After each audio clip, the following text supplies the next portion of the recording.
श्री गुरुदेव दत्त. श्रीमद भगवद्गीतेच्या 13व्या अध्यायावर आपलं प्रवचन सुरू आहे. त्यातला 7व्या श्लोकाचा हा शेवटचा भाग आहे. तेव्हा भगवान यात सांगतात की अर्जुनाला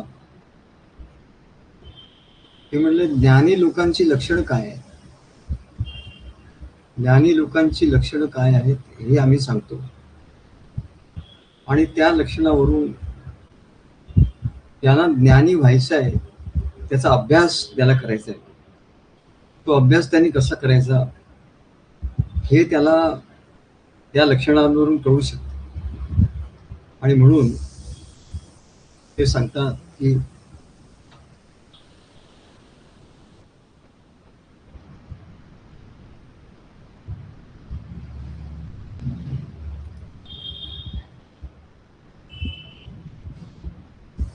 अर्जुनाला सांगतात की त्याची लक्षणं सांगता सांगता सांगता शेवटची आता 2 लक्षणं राहिली आहेत.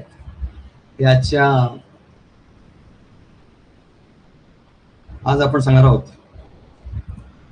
अमानित्वम, अदंबित्वम, अहिंसा, क्षांतिरार्जवम, आचार्योपासनम, शौचम, स्थैर्यम, आत्मविनिग्रह.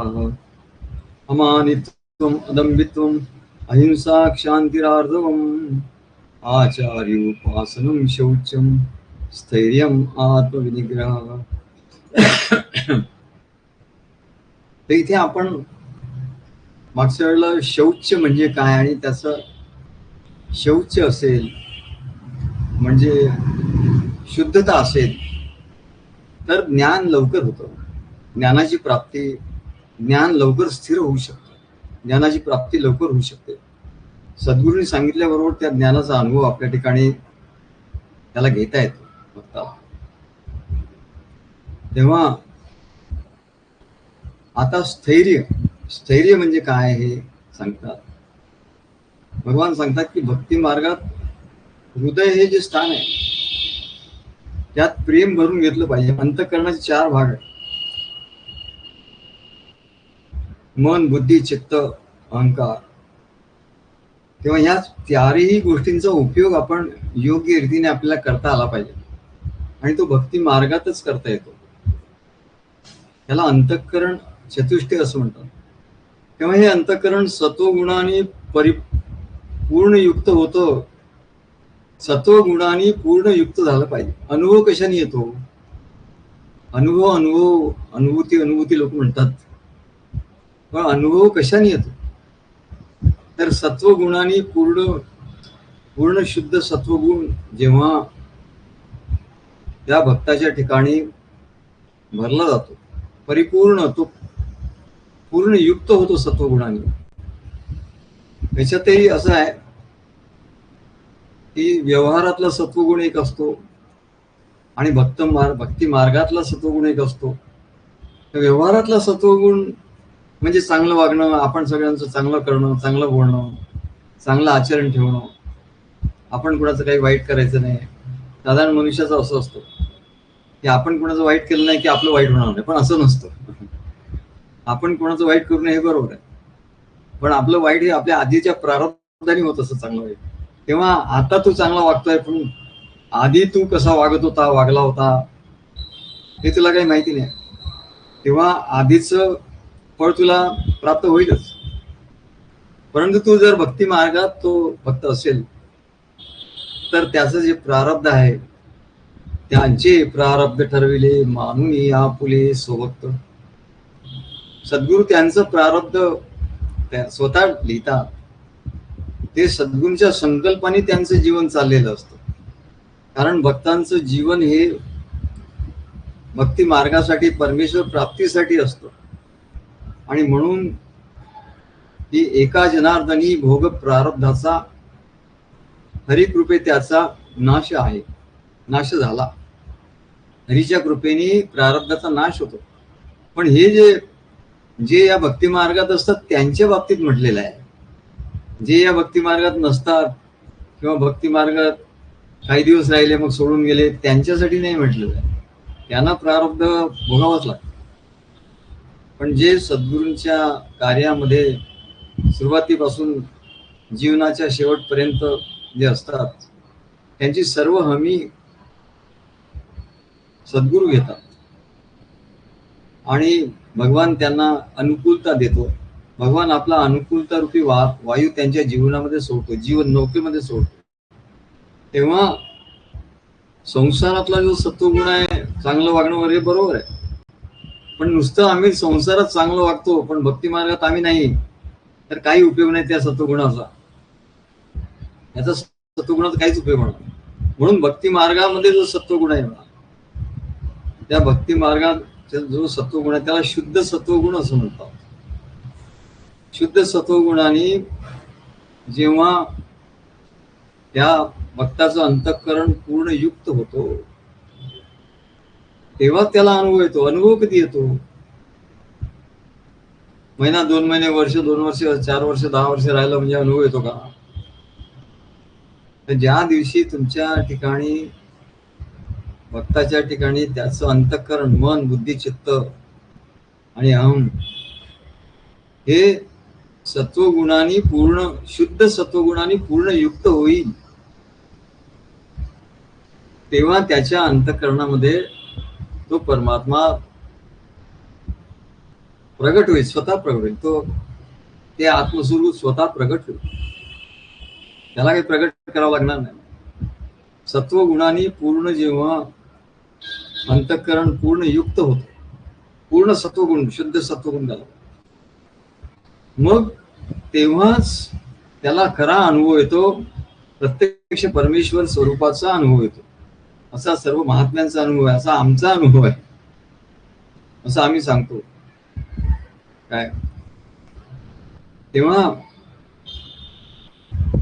हा शुद्ध सत्वगुण भक्तांनी काय केलं पाहिजे?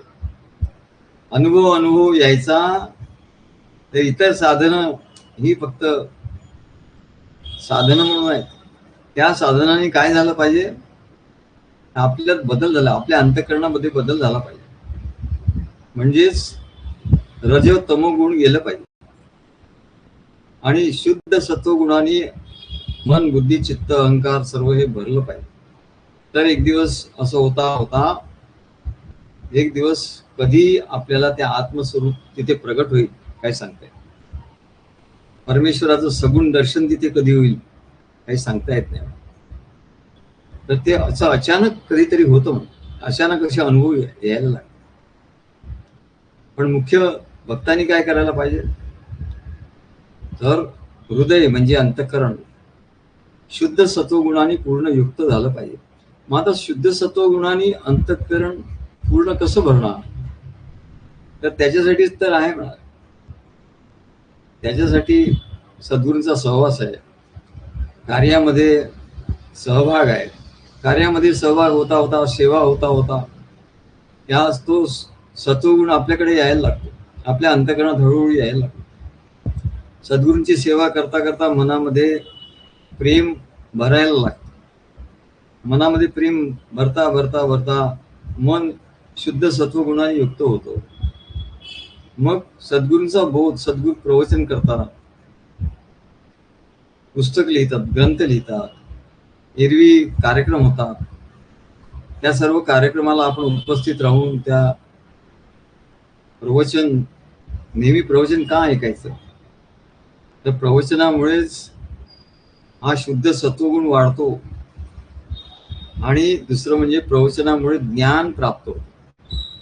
ते ज्ञान दुसरं जे आहे, पहिलं मन झालं, मन त्या सेवेमुळे प्रेमाने युक्त होतं आणि त्याच्या ठिकाणी, मनाच्या ठिकाणी शुद्ध सत्वगुण येतो. त्याच्यानंतर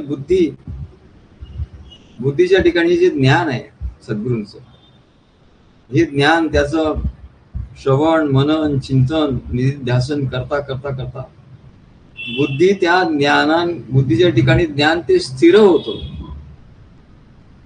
मनाच्या ठिकाणी प्रेम भरतं, म्हणून शुद्ध सत्वगुणाने मन पूर्ण होतं. बुद्धीच्या ठिकाणी तो बोध, ज्ञानबोध स्थिर होतो आणि ज्ञानबोध बुद्धीच्या ठिकाणी स्थिर झाला की बुद्धी ही शुद्ध सत्वगुणाने पूर्ण युक्त होते. त्याच्यानंतर चित्त म्हणजे निरंतर चित्तामध्ये ध्यास असतो. सद्गुरूंनी अमुक सांगितलेलं आहे, अमुक हे करायला सांगितलंय, काय लिहायला सांगितलंय, पुढे जाऊन कोणाला भेटायला सांगितलंय, काय करायला सांगितलंय, याला यानी ध्यास लागतो. आणि कोणाला काही लोकांना कळतच नाही. सद्गुरू काही सांगतात म्हणजे त्यांना काही काम सांगतात असं नाही. सद्गुरूंची सेवा हे कधी वाया जात नाही, वाया तर जातच नाही, पण त्याचा एक विशेष फारच मोठा गुण असतो की सद्गुरूंची सेवा करता करता करता ही मन सत्वगुणाने पूर्ण भरतं, बुद्धी ज्ञानाने पूर्ण भरते. आणि सद्गुरूंच्या कार्य सद्गुरू सांगतात की अमुक कर तमुक कर असं करता करता त्याच्या गुणाप्रमाणे ते सांगत असतात. त्यांचं काही काम अडलेलं आहे म्हणून सांगतात असं नाही.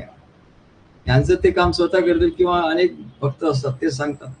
पण जे भक्त सद्गुरूंच्या जवळ असतात त्यांना ते सद्गुरू ते कार्यामध्ये समरस करून घेतात, कार्यामध्ये सहभागी करतात, समरस करून घेतात. म्हणजे काय होतं, त्या कार्यात ते सहभागी झाले की मग त्यांना ध्यास लागतो. ध्यास हा खूप महत्वाची गोष्ट. ध्यानापेक्षाही इतर मार्गामध्ये, योग मार्गामध्ये ध्यान हे श्रेष्ठ मानलं. पण भक्ती मार्गात ध्यानाहून सुद्धा श्रेष्ठ एक गोष्ट आहे, ती बहुतेक लोकांना माहिती नसते. त्याला ध्यास असं म्हणतात. ध्यास, ध्यानाने तो वेगळा राहील असं नाही, ध्यानाने तो एकरूप होईल लगेच असं नाही होत. ध्यानामध्ये ध्याता, ध्येय, ध्यान अशी त्रिपुटी आहे. त्याला त्रिपुटी म्हणतात. 3 गोष्टी. ध्याता म्हणजे जो ध्यान करतो तो, ध्येय म्हणजे ज्याचं ध्यान करतो, सद्गुरूंचं ध्यान करत असेल, कुठल्या मूर्तीचं ध्यान करत असेल ते ध्येय, आणि ध्यान म्हणजे जे काही क्रिया करतो ते ध्यान. अशा 3 गोष्टी राहतात. आणि त्याच्यामुळे तो ध्यान करणारा त्या परमेश्वराशी एकरूप होऊ शकत नाही. त्याला पुष्कळ साधना लागते, त्याच्यानंतर कधीतरी तो एकरूप होऊ शकतो. परंतु भक्ती मार्गात हा खूप मोठा लाभ आहे की ध्यानाच्या पलीकडे एक अवस्था आहे ध्यास. दत्तगुरूंनी त्याचं वर्णन सांगितलंय याच्या 24 गुरुमध्ये की एक असा भुंगा असतो आणि तो भुंगा काय करतो की अशा भिंतीला, जंगलामध्ये, जंगल जवळपास असेल तर तिथे आपल्याला दिसतं. आम्ही पवईला राहतो तेव्हा आमच्याकडे घरामध्ये भिंतीला असं तो भुंगा यायचा आणि भिंतीला असं मातीचं, लाल मातीचं असं एक कोण असतो ना, कोणाच्या टाईप असं तयार करायचं. आणि तो तिकडे फुलामध्ये जातो आणि तिथे ज्या अळ्या असतात त्या अळ्यांना इकडे आणून टाकतो. आता आम्ही एक दिवस म्हटलं हे काय, हे घरट कसलाही छोटस घरट होतं. बघितलं ते आम्ही खरवडून काढलं तर त्यातून 5-6 अळ्या टपाटप खाली पडल्या. तेव्हा दत्तगुरूंनी सांगितलेलं त्यांचे एक गुरु म्हणजे भृंगी कीटक, भृंगी कीटक न्याय असं त्याला म्हणतात. त्यांनी काय सांगितलं की ध्यास लागतो. भगवान दत्तात्रय सांगतात की अरे ध्यास लागला पाहिजे म्हणून. ध्यासाने काय होतं तर आपण त्या आपल्या देवतेशी एकरूप होतो, आपल्या सद्गुरूंशी एकरूप होऊन जातो, काय कृष्णाशी एकरूप होतो, रामाशी एकरूप होतो. तर त्याच्याशी एकरूप होतो, त्याच्यात आपल्याला ध्याता, ध्येय, ध्यान असं काही राहत नाही, अशी त्रिपुटी राहत नाही. तेव्हा तो ध्यास तिथे लागतो. म्हणून चित्ताच्या ठिकाणी ध्यास, अंतःकरण चतुष्टय, मन, बुद्धी, आता चित्ताच्या ठिकाणी ध्यास लागल्याशिवाय चित्त कसं शुद्ध होणार. आणि म्हणून कार्य खूप महत्वाचं आहे. कार्यामध्ये त्याचं जे चित्त असतं त्याचं ते पूर्णपणे समरस असतं, एंगेज होऊन राहतं. तिथे इतर विचार, आधीच्या जन्माचे विचार, आधीच्या जन्माची कर्म, हे तिथे त्याला जागा राहत नाही. सद्गुरूंनी सांगितलं ते आपण करायचं. असा जो ध्यास, जो जास्तीत जास्त ध्यास घेतो त्याला त्या एकरूपतेचा, आत्म्याच्या एकरूपतेचा अनुभव लवकर येतो. सद्गुरूंशी तो एकरूप झाला की आत्म्याशी एकरूप झाला. मग सद्गुरूंपासून तो वेगळा राहत नाही. मग सद्गुरूंनी काय म्हटलं, अमुक झालं टमुक झालं, त्याच्यामुळे तो येणार नाही, मग तो काय फोन करणार नाही, मग तो काय करायचं ते करणार नाही. अरे असं तो करणारच नाही, कारण त्याला सद्गुरूंशी एकरूप आहे, त्याला आता अनुभव घ्यायचा आहे. एवढा सिरियस तो शिष्य, एवढा सिरियस पाहिजे. अरे सद्गुरूंच्याकडे आपल्याला तो अनुभव घ्यायचा, बाकी सगळं विसरून जायचं. बाकी काय चालतंय, कोण काय करतं विसर. असं जर झालं तर त्याला अनुभव येईल ना, ते नाही अनुभव. दत्तगुरूंनी सांगितलेला जो अनुभव आहे हे ध्यास, अळीस भ्रमराचा तो ध्यास. त्या अळ्या आणून तो, त्याचा हाच उद्योग आहे. असं घरट करतो, अळ्या आणून टाकतो. आणि स्वतः बघितलं आम्ही, तेव्हा आम्हाला कळलं की अरे हे असंच सांगतोय महाराज. आणि हा आता त्याचा अनुभव पोहईला हे खूप होतं. तेव्हा आम्ही ते बघितलं तर अळ्या खाली पडल्या. अरे म्हणलं बरोबर आहे. मग काही वेळाने त्या अळ्या तिथून गायब झाल्या आणि त्यांनी त्या परत दुसरं घर केलं.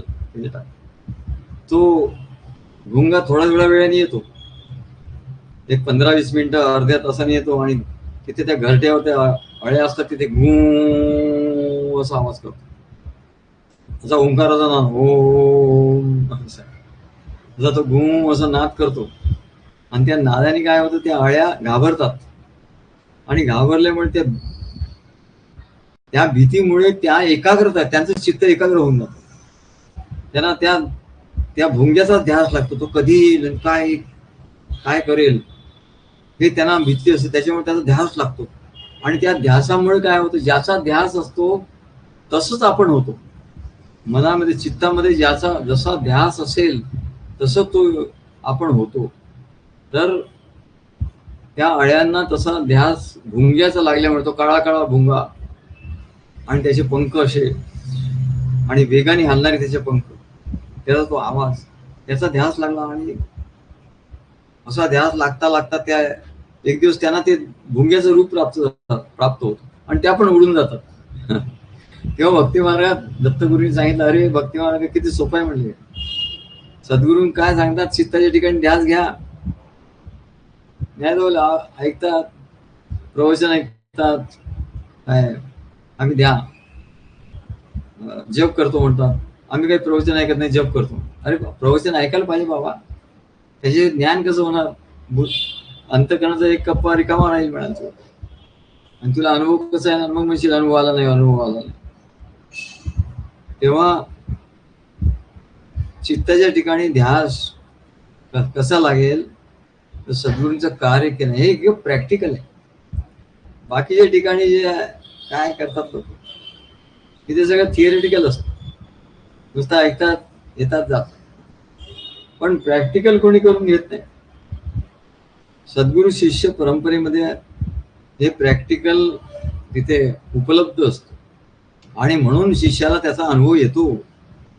काय या ध्यासाने तो सद्गुरूंचा सारखा होऊन जातो. आता आम्ही जळगावला गेलो, ते लोक म्हणाले हो कमाल म्हणले. आधी त्यांनी आमचं भाषण वगैरे ऐकायचे आणि त्यांनी नंतर बऱ्याच वर्षांनी, 15-1 वर्षांनी त्यांना आम्हाला बोलवलं आणि आमचं प्रवचन ऐकल्यावर ते म्हणले कमाल झाली हो म्हणले, महाराजच बोलताय तसं वाटले म्हणून.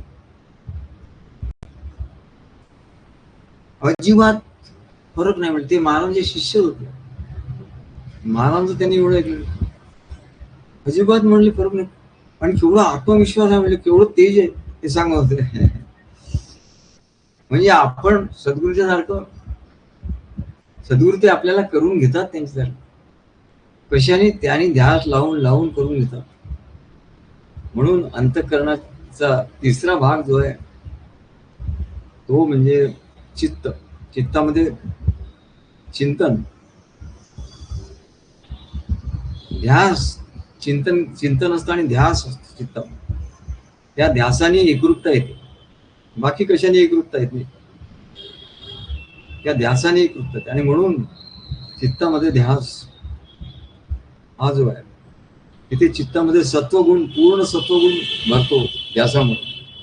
आणि पूर्ण सत्वगुण भरून झाला की तुम्हाला आत्मसाक्षात्कार झालाच, कोणी अडवू शकत नाही. तेव्हा सद्गुरूंच्या सत्वगुणाने असं भरलं. आणि अहम अहम म्हणजे एक जाणीव राहते. अहम म्हणजे मी कोण आहे याचा तेव्हा पत्ता लागतो, अरे मी कोण आहे. नाही तर तोपर्यंत मी या नावाचा अमुक अमुक, या देहाचा, अरे देह घेऊ काही नाही म्हणले, नाव घेऊ काही नाही, देह नाही, नाव नाही, काही नाही, काही नाही.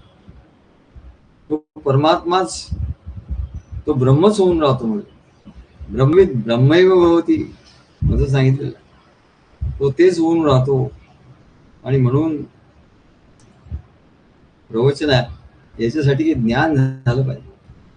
आणि कार्यामध्ये सेवा करता करता ध्यास लागतो, आणि त्या ध्यासाने एकरूपता येते. तेव्हा ही अत्यंत गुह्य अशी गोष्ट आहे. आता विषयाला म्हणून सांगितलं गेलं, अत्यंत गुह्य गोष्ट आहे. तेव्हा सत्वगुण, शुद्ध सत्वगुण, मन, बुद्धी, चित्त आणि अहम मध्ये सुद्धा शुद्ध सत्वगुण आहे. शुद्ध सत्वगुण भरतो, त्याच्यामुळे तो देह मी आहे असं त्याच्या मनातच येत नाही. देहाला तो विसरून जातो. मी देह म्हणून काय आहे हे तो विसरून जातो त्या शुद्ध सत्वगुणामुळे. आणि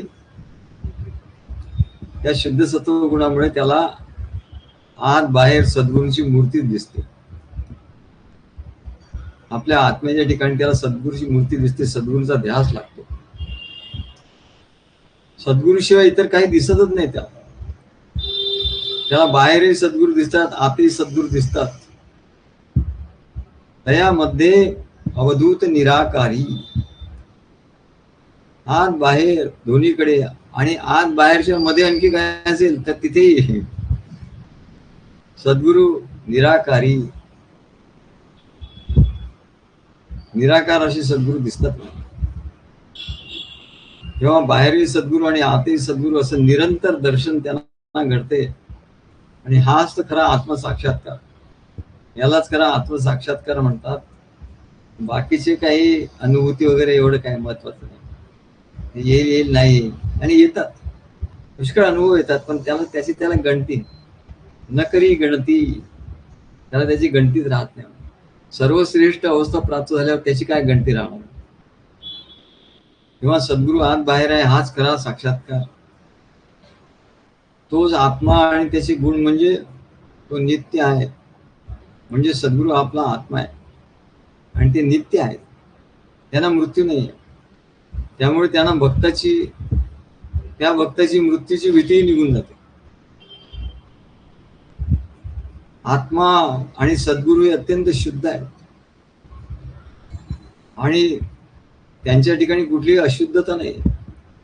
म्हणून आम्ही पद लिहिलं होतं, श्रीहरी अनते सद्गुरु निर्मळ, श्रीहरी अनते सद्गुरु निर्मळ, तत्व एकची आहे केवळ, तत्व एकची आहे केवळ, त्या चरणास शरण तू जाई, त्या चरणास शरण तू जाई, भज मन चरण कमल सुखदाई, भज मन चरण कमल सुखदाई. म्हणजे महाराजांच्याकडे एक शिष्य आहे, त्यांचे ते रिझर्व्ह बँकेत होते, चांगले ऑफिसरचे पोस्ट होते. त्यांना आमचं पद खूप आवडायचं, आणि ते त्यांचं भाषण वगैरे जेव्हा असेल तेव्हा हे पद स्वतः हे पण म्हणायचे.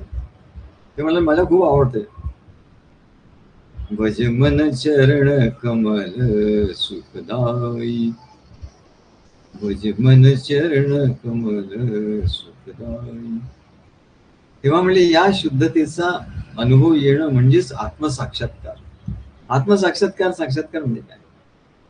या शुद्धतेचा अनुभव, शुद्ध बुद्धीमध्ये शुद्ध ज्ञानबोध स्फुरण पावत असतो.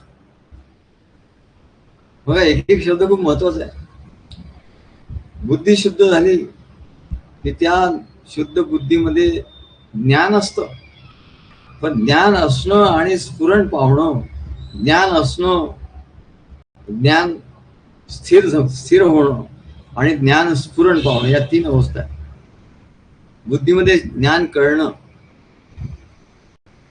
बुद्धीला आधी ज्ञान कळतं, त्याच्यानंतर ते ज्ञान त्याच्यात स्थिर झालं पाहिजे. नाही तर दुसऱ्या दिवशी विचारलं तर ते त्याला सांगता येत नाही. तेव्हा बुद्धीमध्ये ज्ञान आधी कळलं पाहिजे, त्याच्यानंतर ते बुद्धीमध्ये ते स्थिर झालं पाहिजे. ज्ञान बुद्धी स्थिर झालं पाहिजे, आणि स्थिर झालं की मग ते स्फुरण पावतं. आणि मग त्याला असं म्हणतात, ऋतंभरा तस्य प्रज्ञा. ऋतंभरा.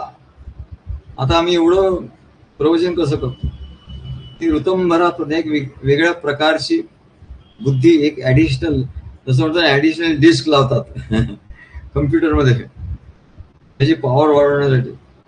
तसं भक्ताच्या ठिकाणी एक ऍडिशनल असं मेंदूचा भाग म्हणा, प्रज्ञा, बुद्धी, सर्वसाधारण बुद्धी, व्यवहारिक बुद्धी त्यांना असतेच, पण ही एक वेगळीच बुद्धी सद्गुरूंच्या कृपेने प्राप्त होते.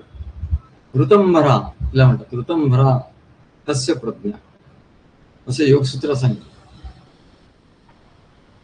की त्याच्या ऋत म्हणजे सत्य, म्हणजे परमेश्वर, म्हणजे परमेश्वराचं ज्ञान. ऋतंभरा तस्य प्रज्ञा, त्याच्या प्रज्ञेमध्ये स्थिर होत. त्याची प्रज्ञा म्हणजे बुद्धी. ऋतंभरा म्हणजे ज्या बुद्धीत आत्मज्ञान निरंतर भरलेलं असतं, आणि त्या बुद्धीमध्ये आत्मज्ञान निरंतर स्फुरत राहतं, निरंतर स्फुरतं. स्फुरण म्हणजे काय? पूर्णाचा अनुभव आपल्याला येत असतो. डॉक्टर असं नाडी बघतात, त्यांच्याकडे गेलं आणि ते आपण सुद्धा नाडीला हात लावत, असे ठोके, नाडीचे ठोके आपल्याला लागतात, याला स्फुरण असं म्हणतात. हे कसं आहे? हे प्राणाचं स्फुरण आहे. या प्राणाच्या स्फुरणाचा त्याचा अनुभव येतोय. आम्ही डॉक्टरकडे गेलो, नवीन डॉक्टर होते, आणि डॉक्टरांना आमचं ओळख सांगितली की दत्त आमचे सद्गुरू आहे, आमचे शिष्य होते आमच्या बरोबर, नाही आमचं सद्गुरू आहे, दत्त परंपरेचे आहेत. त्यांनी नाडी बघितली, आणि नाडी नुसती, काही डॉक्टर काय नाडी बघतात लगेच थोडा वेळ सोडून दिली. त्यांनी बराच वेळ इकडून तिकडून तिकडून नाडी बघत होतो बराच वेळ, आणि ते म्हणाले, हो तुमची नाडी एवढी जबरदस्त आहे म्हणाले, नाडीचं स्फुरण खूप जोरदार आहे म्हणलं तुमचं. त्या डॉक्टरांनी आम्हाला सांगितलं, नाडीचं स्फुरण खूप जोरदार आहे म्हणलं तुमचं, वा मस्त आहे म्हणलं. जसं आम्हाला तिकडे यांनी सांगितलं होतं, करोना झाला तेव्हा ते डॉक्टर यायचे, असं करायचे. त्याला स्पंदन असं म्हणतात, स्फुरण. आमच्या ठिकाणी असं स्फुरण आहे. त्या आत्मस्वरूपाचं स्फुरण असल्यामुळे काय होतं, बाकीचे जे स्पंदन आहे, बाकीचे जे स्फुरण आहे, ते आपोआप स्फुरण ते शक्तिमान होतात. आत्म्याचं स्फुरण, खरं स्फुरण काय? नाडीमध्ये आपल्याला असं हे होतं, आपल्याला नाडीचे ठोके जाणवतात, म्हणजे काय? स्फुरण आहे, हे प्राणांचं स्फुरण आहे.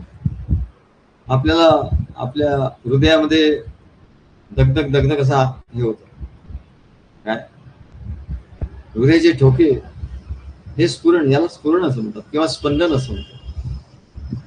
तेव्हा असं स्फुरण आपल्या देहामध्ये बऱ्याच ठिकाणी असतं.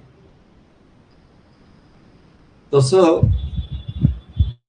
हृदयाच्या ठिकाणी, जेव्हा हृदयाचे म्हणजे हे हृदय नाही, हे हृदय तर रक्त, हे स्पंदन वेगळं, पण याच्या खाली दुसरं एक हृदय आहे, ते अंतःकरण आहे, उजव्या बाजूला, तिथे ते स्फुरण होत असतं.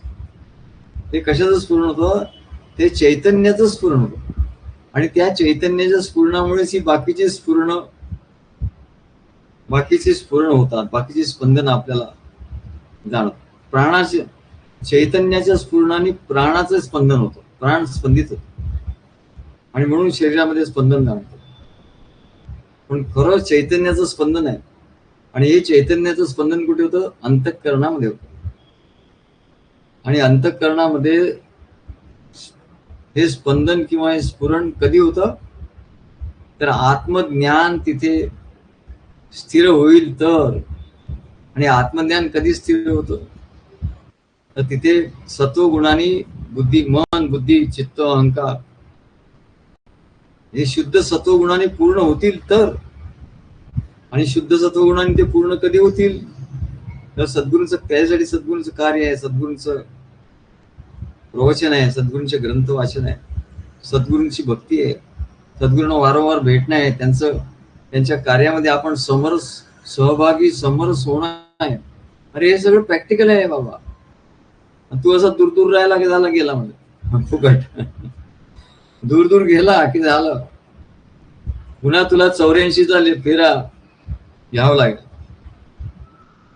गड्या ही पुन्हा नाही येईल वेळ, पुन्हा नाही, पुन्हा पुन्हा नाही येत. तू म्हणशील की आता मी करीन, नंतर करीन, नंतर काय नाही. हे प्रॅक्टिकल आहे म्हणा. हे दत्तगुरूंनी असं कार्य लावून दिलेलं आहे. हे काय आम्ही आमच्या घरून नाही आणलेलं. दत्तगुरूंचं कार्य याच्यात तू सहभागी समरस आणि हे ज्ञान आणि हे स्फुरण प्राप्त करून घे, हे स्पंदन प्राप्त करून घे, हे स्फुरण प्राप्त करून घे. हे स्फुरण म्हणजेच, हे स्पंदन म्हणजे चेतन आत्मा. अरे आत्मा म्हणजे काय तुला सांगतो, मला आता सांगूनच टाक. पण त्याचा अनुभव मोठा कठीण आहे. अनुभव घेतल्याशिवाय नाही तर 1-2 वर्षात, 10 वर्षात, 15 वर्षात असं नाही म्हणा. संपूर्ण जीवन त्याच्यावर हे करावं लागतं. सद्गुरूंच्या कार्यामध्ये आम्ही संपूर्ण जीवन आपलं होतं, तेव्हा ती आत्मशक्ती, त्या आत्मशक्तीचं स्फुरण म्हणजे काय असतं, स्पंदन म्हणजे काय असतं, आणि ती आत्मशक्ती म्हणजे काय आहे हे कळतं. कळल्याशिवाय नाही राहत. कळतं, अनुभव येतो म्हणजे येतो. तेव्हा बुद्धीच्या ठिकाणी याच्यासाठी सद्गुरू कृपा लागते. मात्र आधी अंतःकरण चतुष्टय याच्यात पूर्ण सत्वगुण भरून घेतल्यानंतर, आणि तो सद्गुरूच्या कार्यामध्ये त्यांच्या सगळं सांगितलं, त्यांचा बोध, त्यांचं ज्ञान, त्यांचा ध्यास.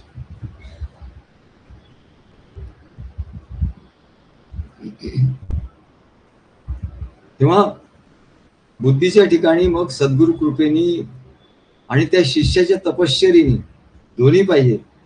नुसती काही ठिकाणी नाही मग त्यांच्यावर अनुग्रह झाला, हे लहान होते, लहानपणीचा अनुग्रह झाला. अरे कसले अनुग्रह, काय त्याला तपश्चर्या लागते ना. तपश्चर्याशिवाय काय होत नाही. सद्गुरूंच्या कृपेने आणि शिष्याच्या तपश्चर्येने जेव्हा ज्ञानाचं स्फुरण सुरू होतं, ज्ञानाचं स्फुरण, मग एवढं आम्ही कसं काय लिहितो, एवढं ग्रंथ कसं लिहिलेलं, हे त्या ज्ञानाचं स्फुरण होतं. त्याला या ज्ञान शक्तीचं स्फुरण असं म्हणतात. शिव आणि शक्ती, जीवाचा शिव होतो. सद्गुरूच्या कृपेने तो ज्ञान त्याला प्राप्त होऊन तो जीवाचा शिव होतो. पण तो शिव झाला, ते ज्ञान त्याच्या ठिकाणी झालं की तो शिव झाला. शिव झाला तो की त्याच्या ठिकाणी शक्तीचं स्फुरण निर्माण होतो. शक्ती स्फुरायला लागते, म्हणजेच आत्मसाक्षात्कार किंवा आत्मानुभव होय. तो शिव म्हणजे शिवशंकर, ते तर आहेच म्हणा. पण हा शिव वेगळा आहे म्हणा. हा जीव शिव, जीव शिव हरी एकच. तो आधी जीव असतो, जीवाचा शिव होतो. सद्गुरूंच्या ज्ञानाने, प्रेमाने, भक्तीने, आता सांगितलं तसं त्या प्रोसेसने तो जीवाचा शिव होतो. आणि शिव झाला की ज्ञानशक्तीचं स्फुरण सुरू झालं. आणि ज्ञान शक्तीचं स्फुरण झाल्यानंतर मन, बुद्धी, चित्त आणि तो अहंकार, त्याच्यानंतर शेवटचं जे आहे अंतःकरण, अहंकार. अहंकार म्हणजे मी देह आहे असं ज्याचा त्याला ध्यास लागला होता, म्हणून तो देहापुरता मर्यादित स्वतःला समजवता, जीव समजवतो. तर जेव्हा हा आत्मानुभव येतो, ते ज्ञानशक्तीचं स्फुरण व्हायला लागतं, तेव्हा तो म्हणतो, त्याला अहंकार असतो, अहम असतो. पण तो अहम म्हणजे काय, अहम ब्रह्मास्मीतला अहम असतो. तो काही या देहाचा अहम नसतो. तो देह म्हणजे हा कसला देह, देहाचा अहम हा कसा अहम हा नाही. मी अहम ब्रह्मास्मी, अहम ब्रह्मास्मीचं स्फुरण त्याच्या ठिकाणी व्हायला, त्यालाच अहंकार न म्हणता मग त्याला आत्मबुद्धी किंवा आत्मस्वरूपाची जाणीव असं म्हणतात. जाणीव असं म्हणतात. तो अहंकार अहंकार जाऊन तिथे जाणीव हा शब्द येतो असे म्हणतात. त्यालाच आत्मसाक्षात्कार म्हणतात.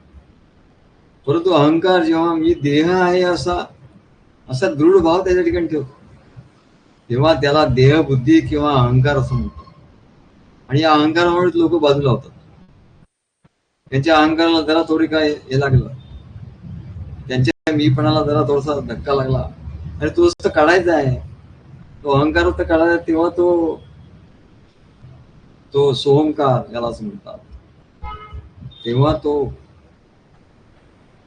काय आत्मज्ञान होईल. तेव्हा अहम ब्रह्मास्मी ही वृत्ती त्याच्या ठिकाणी येईल. तेव्हा नाहीतर मग हा देहबुद्धीचा अहंकार राहील. देह म्हणजेच मी असा भाव धरल्यामुळे काय होतं, तर जाणीवेचं पात्र घाण होतो, सर्व घाण करून जातो. सद्गुरूच्या कार्यात सुद्धा सर्व घाण, त्याचं आतली जी घाण असते ती बाहेर येते. ठीक आहे, बाहेर पडली, तो शुद्ध झाला, पण अहंकार ते घाण कशामुळे होतं, ते अहंकार देह मी आहे आणि मला त्याने असं म्हटलं, त्याला त्याने तसं झालं, याला त्याने तसं केलं, अरे झालं गेलं. तेव्हा जाणीवेचं पात्र शुद्ध पाहिजे. ती जाणीव जेव्हा सद्गुरूंनी करून दिलेल्या जाणीवेने, त्यांच्या पूर्ण कृपेने मी ब्रह्मस्वरूप आहे अशा अनुभवाने युक्त होतो, तेव्हा अहंकाराचा नाश होतो, आत्मबुद्धीचा अनुभव येतो, आणि यालाच अंतःकरणाची शुद्धता असं म्हणतात. मग आपण जे सांगितलं, अमानित्वम अदंबित्वम अहिंसा क्षांतिरार्जवम आचार्योपासनम शौचम स्थैर्यम आत्मविनिग्रह. आता शौच आपण पूर्ण बघितलं, आणि हे शौच शुद्धता जिथे असते या अंतःकरण चतुष्टयाची, तिथे ज्ञान स्थिर होतं आणि ज्ञान स्फुरायला लागतं. ज्ञानाचं स्फुरण म्हणजेच तो आत्माचा अनुभव आहे. आचार्योपासनम शौचम स्थैर्यम आत्मविनिग्रह. तेव्हा आज काय सांगायचं, स्थैर्यम आणि आत्मविनिग्रह. आता कालच आम्ही बसलो होतो, जोशी आमचे आले होते, आम्ही त्या डाउनलोड केलंय सगळं प्रवचन दोन्ही, आम्हाला यश मिळालं. डाउनलोड केलं, मग त्याचा आम्ही काय म्हणतात ते, जो भाग अनावश्यक भाग होता तो कट केला. कैचीचं तिथे चिन्ह असतं, त्या कैची चिन्ह तो कापावा लागतो तेवढा. तो पहिल्याचा जो भाग होता तो कट केला, आणि मग आम्ही अपलोड केलं. आता तुम्हाला ते अपलोड दिसेल, त्याच्यावर युट्यूबवर पण दिसेल, असे दोन्ही जे व्हिडिओज आहेत ते दिसतील तिकडे. तेव्हा शौचम स्थैर्यम आत्मविनिग्रह, मग मनुष्याला स्थैर्य हा गुण प्राप्त होतो. स्थैर्य हा जो गुण आहे ना, हा ज्ञानी लोकांचा गुण आहे, की जो ज्ञानी कसा ओळखायचा, आत्मज्ञानी कसा ओळखायचा, त्याच्या ठिकाणी स्थैर्य स्थिर असतो. इतर लोक अस्थिर असतात, त्यांचं मन बुद्धी हे सगळं, काही जरा संकट आलं, काय झालं तर एकदम विचरून जातात, एकदम घाबरतात. पण सद्गुरूंचा शिष्य असा असतो, आहे तो स्थिर, काय होत नाही. कुठे मस्तक फुटो हे शरीर, परी नामाचा गजर सोडू नये, असं तुकाराम महाराज म्हणतात. स्थैर्य, स्थैर्य हा आत्मज्ञानी लोकांचा गुण आहे, फार मोठा गुण आहे. आत्मज्ञानी कुणी आहे कसं ओळखायचं, तो कुठल्याही परिस्थितीत तो स्थिर राहतो. धैर्यम यस्य पिता क्षमाच जननी शांती शिरंगेहिनी. धैर्यम यस्य पिता, धैर्य मेरू सारखा धैर्यवान, मेरू पर्वत जसा हालत नाही, किती वादळ आली तसा तो या जगामध्ये काही हालत नाही, डळमळत डगमगत नाही, हे त्याचं लक्षण सांगतं. आता स्थैर्य म्हणजे काय ते भगवान सांगतात. स्थैर्य म्हणजे चित्ताची स्थिरता. चित्ताची स्थिरता. आता सांगितलं की चित्त म्हणजे चित्तामध्ये ध्यास आहे त्याच्या ठिकाणी. चित्त स्थिर, लोकांचं चित्त स्थिर राहत नाही. चित्तांच्या वृत्ती असतात, अनेक वृत्ती, आणि अनेक प्रकारे त्या वृत्ती या संसारात जात असतात, आणि त्याच्यामुळे चित्त स्थिर नाही. म्हणतो ना, चित्त ठिकाणावर नाही, चित्ताची स्थिरता नाही. मग ती चित्ताची स्थिरता येईल कशी? तर ती ध्यासाने, सद्गुरूंच्या कार्याचा ध्यास घेतला की त्या चित्तामध्ये इतर काही येतच नाही. शुद्ध सत्वगुणाने ते युक्त असतो. ध्यासाने ती धारणा झाली चित्ताची, की ती एवढी स्थिर, ते चित्त एवढं स्थिर होतं की सद्गुरूंचा ध्यास लागलाय. सद्गुरूंनी काय सांगितलं बस तेच. आम्ही कोणाला काय काय सांगतो लिहून पाठवतो, ते लिहून पाठवत असतात. मग आम्ही त्यात दुरुस्त करत असतो, ते आपल्या प्रतिक्रिया देत असतात. तेव्हा या सर्व गोष्टींनी चित्ताला ध्यास लागतो, आणि चित्त स्थिर कधी होतं? जेव्हा ध्यास लागेल तेव्हा. आणि मग त्याचं चित्त एवढं स्थिर होतं की काय आकाश जरी कोसळून पडलं तरी म्हणले त्याला काय फरक पडतो, त्याचा काय होत नाही, तो अजिबात डळमळत नाही. याचं प्रॅक्टिकल सांगितलं की अरे चित्ताची स्थिरता कशी. सद्गुरूंचा ध्यास जेव्हा चित्तामध्ये असतो, आणि आता हे करायचं, ते करायचं, अमुक ठिकाणी जायचं, अमुक करायचं. बाह्यांगाने बघितलं तसं वाटतं की काहीतरी काम आहे बाह्या, पण आत त्याचा ध्यास लागलेला असतो. ही चित्ताची स्थिरता त्याच्यामुळे प्राप्त होते. ज्ञानी महात्मा देहाने जर या संसारात असला, सगळे संसारातले कामं तो करत असतो, तरी त्याचं ज्ञानी महात्म्यांचं आधी अवस्था सांगतो, तरी त्यांचं मन आत्मस्वरूपामध्येच बैठक मारून बसलेलं असतं. त्यांची बैठक कुठे असतात? आत्मस्वरूपात त्यांची बैठक मारलेली असते. आम्ही आता एवढं अनेक गोष्टी कराव्या लागतात, पण आत्मस्वरूपाच्या ठिकाणीच ते सर्व असतं. त्याचा ध्यास, त्याचंच सर्व काय असतं, त्या ध्यासातच असतो. आत्मस्वरूपामध्येच बैठक मारून बसलेला असतो. म्हणजेच निरंतर सद्गुरूंनी दिलेल्या ज्ञानाच्या श्रवण, मनन, चिंतन आणि निधिध्यासन यात तन्मय असतो. प्रवचन काय ऐकायचं? प्रवचनाला किती थोडे लोक येतात बघा, एवढे लोक आहेत, पण त्याच्यापैकी येतात किती? त्यांना त्याचं महत्वच समजलेलं नाही. अरे श्रवण, मनन, चिंतन, निधिध्यासन हे तन्मय झालं बस, एवढं जरी केलं तुला आत्मसाक्षात्कार झाला. सद्गुरूंच्या प्रवचनातून तो प्रवचनाचं आत्मज्ञान, त्याचं श्रवण, त्याचं मनन, मग चिंतन, आणि मग निधिध्यासन आपोआप होईल. निधिध्यासन म्हणजे समाधी आहे. भक्ती मार्ग, ज्ञान मार्गाची समाधी म्हणजे निधिध्यासन, आणि ध्यान म्हणजे चिंतन. मनन चिंतन म्हणजे ध्यान, आणि निधिध्यासन म्हणजे समाधी, आणि धारणा म्हणजे श्रवण. धारणा, ध्यान, समाधी. तेव्हा श्रवण, मनन, चिंतन आणि निधिध्यासन एवढं जरी केलं, खूप भाराभार करण्याची गरज नाही. सद्गुरूंचं प्रवचन ऐकायचं, त्याचं श्रवण, मनन, चिंतन, निधिध्यासन केलं असताना त्याच्या ठिकाणी तो आत्मस्वरूपामध्ये बैठक मारून बसतो. म्हणा, आत्मस्वरूपाच्या ठिकाणी तो आत जाऊन बैठक मारून बसतो. रामदास स्वामी याला म्हणतात, लपावे अति आंदरी रामरूपी. तुम्हाला काही भीती वाटली, काय वाटलं का, लगेच आपण महाराजांचा ग्रंथ काढायचा, सद्गुरूचा ग्रंथ काढायचा, वाचत भीती वाटली, चिंता आली. काय ह्या सगळ्या गोष्टी एवढ्या खोट्या असतात. काय नाही, आपण पुस्तक ग्रंथ वाचायला लागलं, प्रवचन ऐकलं, प्रवचन आठवायला लागलं की त्या गोष्टी कुठल्या कुठे निघून जातात. त्याला आपण उगाच भाव देतो. त्या सर्व खोट्या गोष्टी असतात, आणि त्याचा केवढा भाऊ करून बसतो, आणि त्याचा असा गुंता होतो मनाच्या ठिकाणी, आणि मग तिथे त्रास होतो त्या सारखं तेच.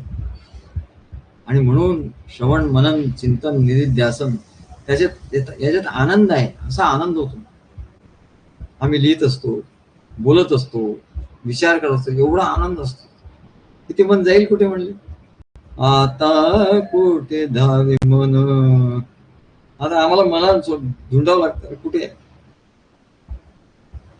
आठे कुठे धावतच नाही म्हणले ते. आता कुठे धावे मन तुझे चरण देखिलिया. आता मन तिथून उठतच नाही म्हणलंय. त्या आत्म्याच्या ठिकाणी जेवढी बैठक त्यांनी मारली तिथून ते उठतच नाही. याला स्थैर्य असं म्हणतात. स्थैर्यम आत्मविनिग्रह. स्थैर्य हा गुण ज्ञानी लोकांच्या ठिकाणी स्थैर्य, याला स्थैर्य असं म्हणतात. आणि हे स्थैर्य एवढं असतं की त्याला कोणी काही बोललं, मर्मभेदक शब्द वापरले, अपमान केला, तरी त्याचं मन आत्मस्वरूपापासून विचलित होत नाही. त्याला ते लागतच नाही, कारण तो एवढा आत गेलेला असतो त्याला तेवढ्या आत हे कोणी जाऊ शकत नाही. हे शब्द वगैरे काही बाहेर जाऊ शकतो, एवढा आत जाऊन बसलेला असतो. त्याला आत्मस्वरूपापासून विचलित होत नाही. किती दुःखाचे प्रसंग आले, संकटाचे प्रसंग आले, त्याला त्याचं भानच नसतं. आणि त्याला जेव्हा आपल्याला त्या दुःख संकटाचं काही भान नसतं तेव्हा ते आपोआप येतात आणि निघून जातात. जसे आकाशामध्ये ढग येतात आणि निघून जातात, तसं म्हणाले दुःख संकट काय, सुख दुःखाचे प्रसंग येते. प्रसंग येत नाही असं नाही, प्रसंग येतात. बाह्य दृष्टी असं वाटतं की हा दुःखाचा प्रसंग आहे, सुखाचा प्रसंग. देव कृपेने सहजते सरती. पण परमेश्वराची कृपा एवढी असते कारण तो त्या आत्म्याच्या ठिकाणी बसलेला आहे, तेव्हा त्याला कोण काय करू शकतो. परमेश्वराची एवढी कृपा असते की ते सगळे ढगांना आखलून टाकतात, ते ढग सगळे पळून जातात. एवढी परमेश्वराची कृपा त्याच्यावर असते. आणि त्याच्यामुळे प्रारब्ध गिरब्ध काय नाही, चलो हटो, हट जाओ, भाग जाओ असं होतं. किती दुःख संकट काय प्रसंग आले तरी त्याला त्याच्यात तो नसतोच.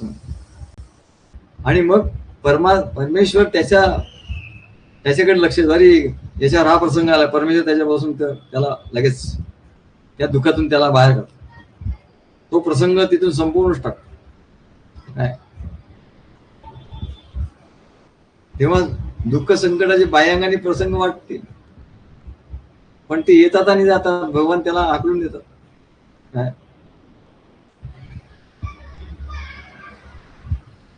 आणि त्याच्यामुळे तो डगमगत नाही. त्याला स्थैर्य असं म्हणतात. चित्तामध्ये काय असतं की भूतकाळातल्या अनेक घटना प्रसंग साठवून ठेवलेले असतात चित्तामध्ये. आणि मग काय होतं, जेव्हा मनुष्य असं बसतो शांतपणे बसतो म्हणतो, पण त्या चित्तातून ते बाहेर यायला लागतं. जेव्हा तो शांत बसतो, जेव्हा मन शांत होतं, तेव्हा चित्त ऍक्टिव्ह होतं. आणि त्या चित्तामधून आधी कधीचे तरी प्रसंग, काहीतरी दुःख, काहीतरी ते बाहेर, किंवा भविष्याचं, एक तर भूत किंवा भविष्य. भविष्यामध्ये काय होईल, अमुक होईल, तमुक होईल, हे काय झालं नाही अजून, हे कधी होईल, काय होईल, अशी चिंता, भविष्याची चिंता, भीती सतत त्या चित्तामध्ये अस्वस्थ करीत राहतो, अस्वस्थ होतो. किंवा संसारात अमुक करायचं आहे, तमुक करायचं आहे, असा सारखा ध्यास असतो. अरे हे झालं नाही, ते झालं नाही. पण जेव्हा हे चित्त सद्गुरु कार्यात, सद्गुरु सेवेत जेव्हा तन्मय होतो आणि त्याचा जेव्हा ध्यास लागतो त्या शिष्याला, तेव्हा त्याची संसारातली गोष्टी आपोआप होऊन जातात. त्याला अनुभूती असं म्हणतो. संसारातली गोष्टी आपोआप होऊन जातात. तू कार्य कर इकडे, ते संसारातल्या गोष्टी आपोआप होऊन जातात. त्या कार्याचा ध्यास लागेल आणि ते चित्त स्थिर होतो. तेव्हा जडभरताची कथा आहे. जडभरत ऋषभदेव हे फार मोठे ऋषी होते. आणि ते जीवनमुक्त होते. म्हणजे त्यांना जसं आपण अक्कलकोट स्वामी वगैरे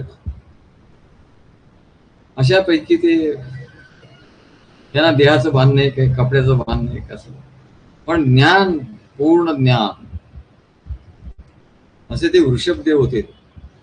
आणि ते जैन धर्मवाल्यांनी त्यांना प्रथम तीर्थंकर मानलं. जैन धर्म त्यांच्यापासून सुरू झाला, ऋषभदेवापासून. ऋषभदेव हे पहिले तीर्थंकर होते जैन लोकांचे. जैन लोकांना सांगितलं तर ते त्यांना आश्चर्य वाटलं, तुम्हाला माहिती आहे असं ते विचारतात. आम्हाला म्हणतो, अरे तुम्हाला माहिती आहे? हो म्हटलं, आम्हाला माहिती आहे का, आमच्या इकडून तर ते तुम्ही घेतले. म्हटलं, काय ऋषभदेव आमच्याकडूनच तुम्ही घेतले, सनातन धर्मातूनच घेतले, आम्हाला माहिती नसेल कसं. आणि शेवटचे 28वे तीर्थंकर म्हणजे ते महावीर, हे 28वे तीर्थंकर होते. आणि ऋषभदेव पहिले तीर्थंकर होते. ते जडभरताचे पिता होते. जडभरत हे काही जैन धर्मातले नव्हते. जडभरत हे मोठे ऋषी होते. आणि जडभरत त्यांना काय म्हणायचे, तर ते सुद्धा असे विदेहमुक्त होते. त्यांना कपड्याचं भान नाही, कशाचं भान नाही, खाण्याचं भान नाही, नुसतं फिरत असायचे आपल्या आनंदामध्ये. ते आत्म्याच्या ठिकाणी जाऊन बसलेले होते, बस. देहाचं काहीच भान नाही त्यांना. बाहेर काय चाललंय याचं काहीच भान नाही. बाहेर ते येतच नव्हतं. तेव्हा भरत राजा हे आधी चक्रवर्ती सम्राट होते. भरत हे आधी चक्रवर्ती सम्राट होते. त्यांच्या नावावरूनच आपल्या देशाला भारत हा हे नामविधान प्राप्त झालं. चक्रवर्ती सम्राट होते. पण त्यांना वैराग्य निर्माण झालं. पुढच्या श्लोकात येणार आहे वैराग्य. वैराग्य हा गुण. ज्ञान कशाने होतं, तो वैराग्य.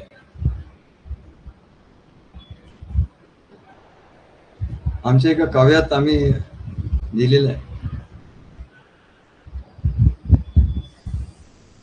ज्ञान दिले मी तुझं वचनाने.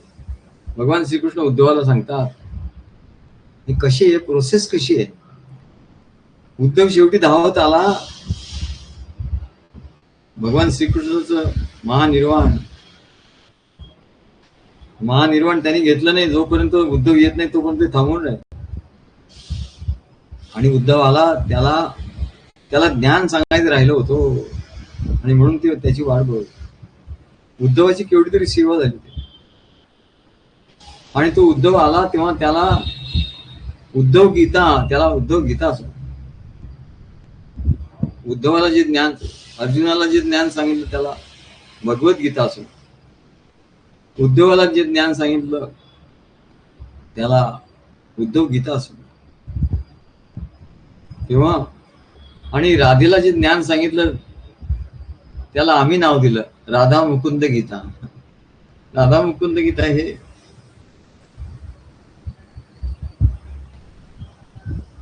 आमचं काव्य. गोपींना जे ज्ञान दिलं, गोपींना आणि राधेला काय ज्ञान दिलं भगवंतानी, त्यालाही ज्ञान दिलं. त्याला राधा मुकुंद गीता असं. अशा 3 गीता आहे. तेव्हा जड भरत त्यांना हे त्यांनी ज्ञान प्राप्त करून घेतलं ऋषभदेवांच्याकडे. चक्रवर्ती सम्राट होते, त्यांना वैराग्य निर्माण झालं. अंत काव्य ते सांगायचं राहिलं. त्या उद्धवाला भगवान सांगतात, ज्ञान दिले मी तुझं वचनाने. तुला वचनाने मी ज्ञान दिलं, तसं आम्ही आता प्रवचन करतो. भक्तांना ते कळतो, त्यांना आनंद होतो. ज्ञान दिले मी तुझं वचनाने, अनुभव येईल प्रेम भक्तीने. पण याचा अनुभव तुला कसा येईल, प्रेम भक्तीने अनुभव येईल. या ज्ञान जरी दिलं तरी ज्ञानाचा डायरेक्ट अनुभव नाही येत. सद्गुरूंच्या बद्दल प्रेम भक्ती असल्याशिवाय त्याचा अनुभव नाही. ज्ञानाचा अनुभव येईल प्रेम भक्तीने. आणि प्रेम भक्ती कशी घडेल, अनुभव येईल प्रेम भक्तीने.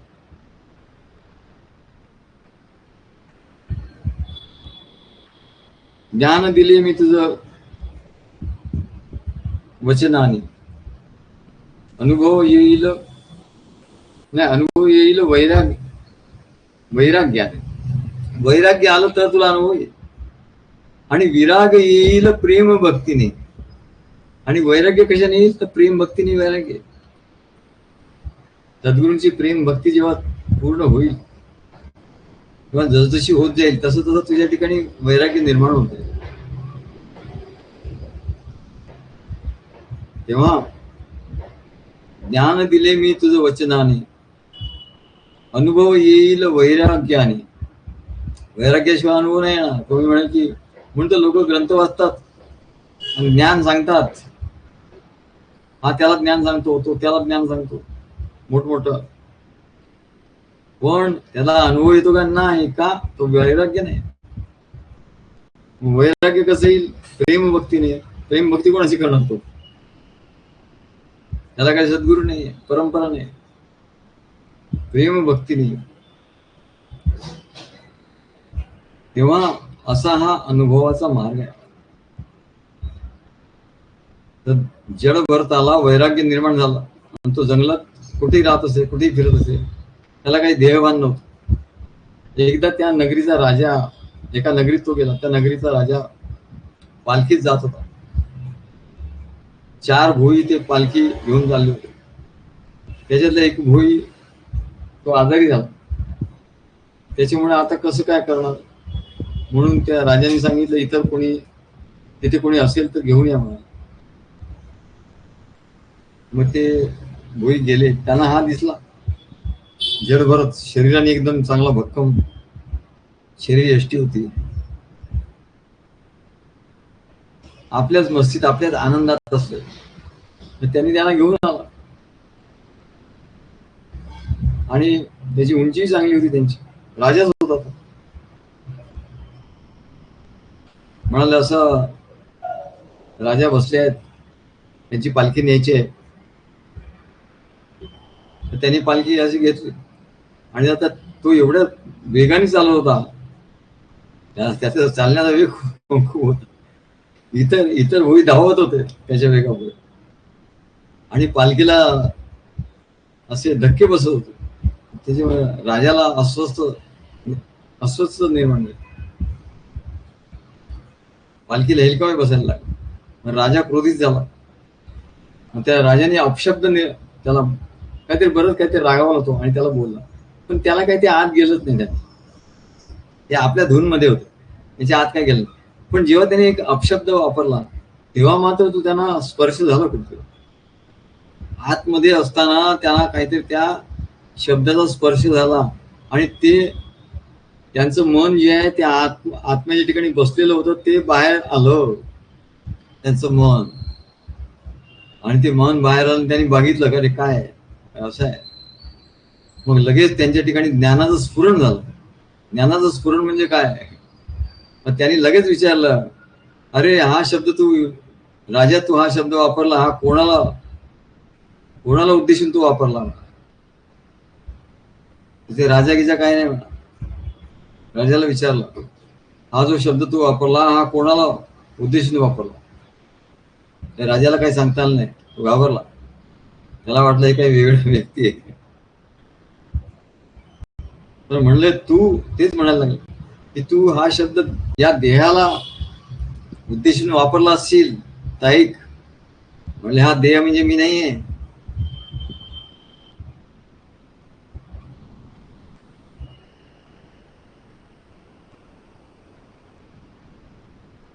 हा देह म्हणजे मी नाही म्हण.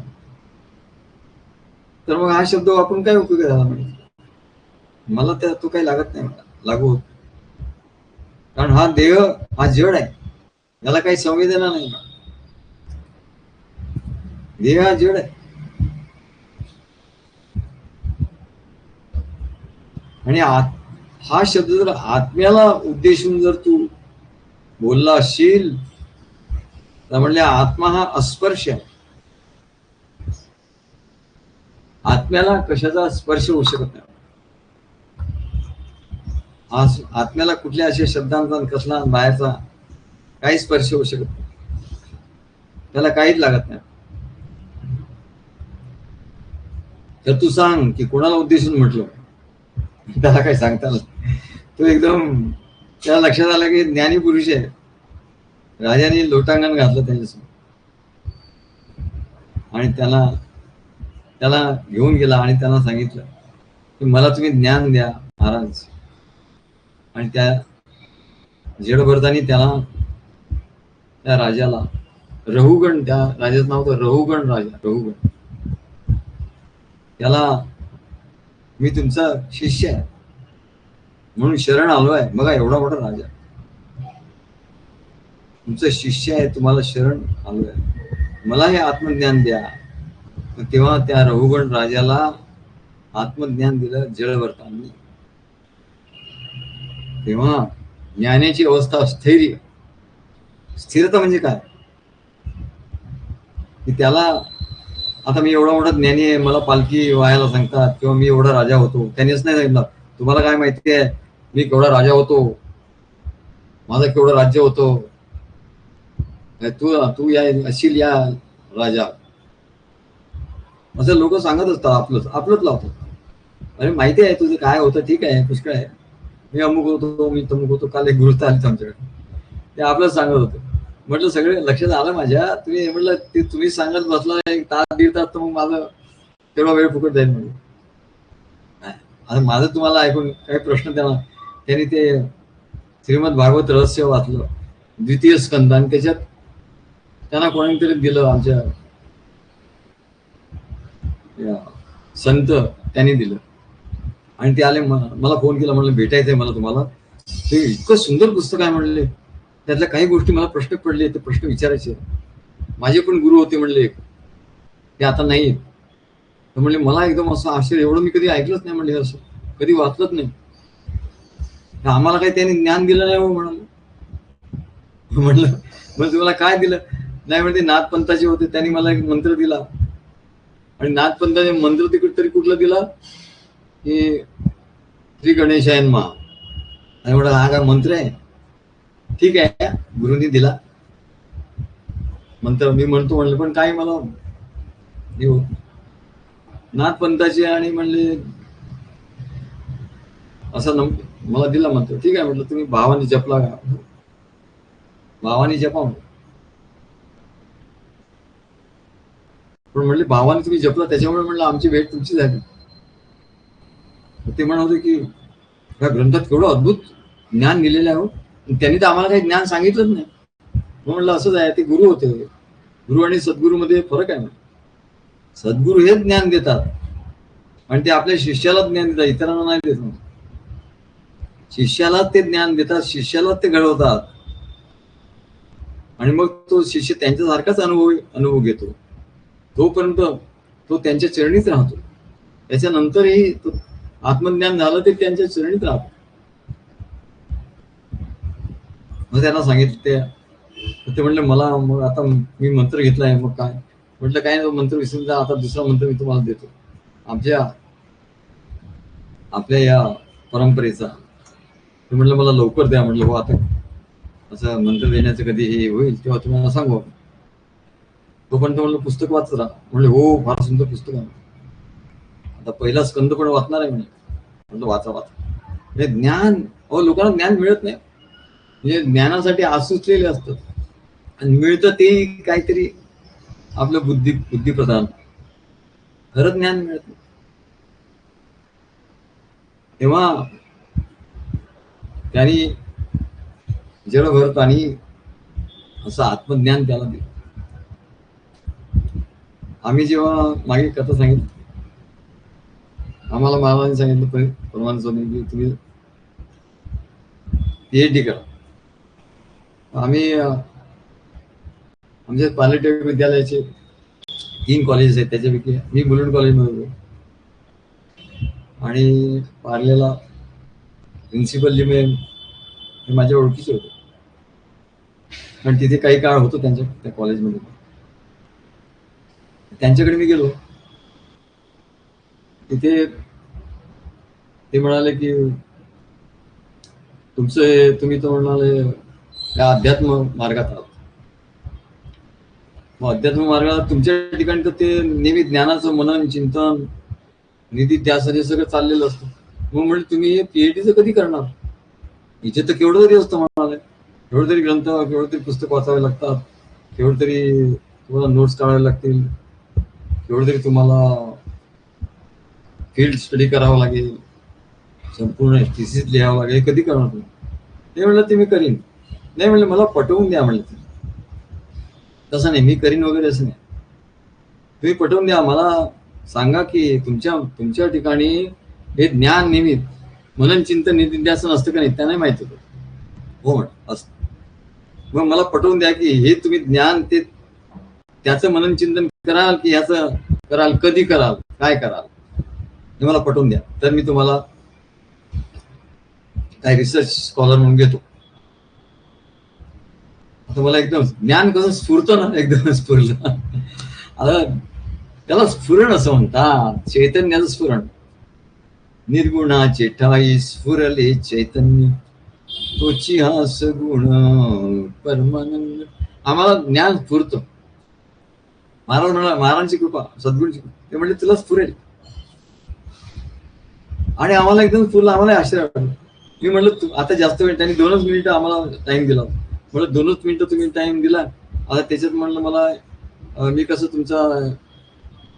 तुम्हाला हे सांगणार.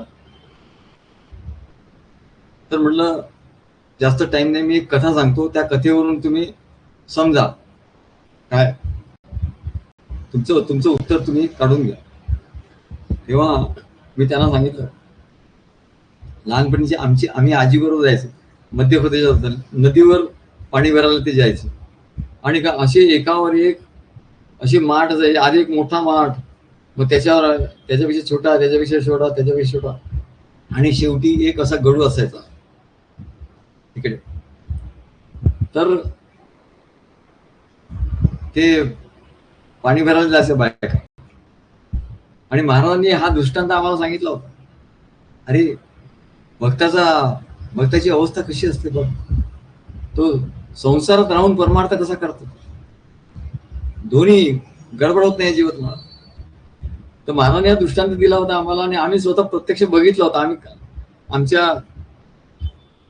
माझ्या आजीबरोबर जातो, त्यांच्या मैत्रिणी, आजीच्या मैत्रिणी वगैरे एक 5-6 मैत्रिणी त्या मिळून ते जायचं, कारण त्या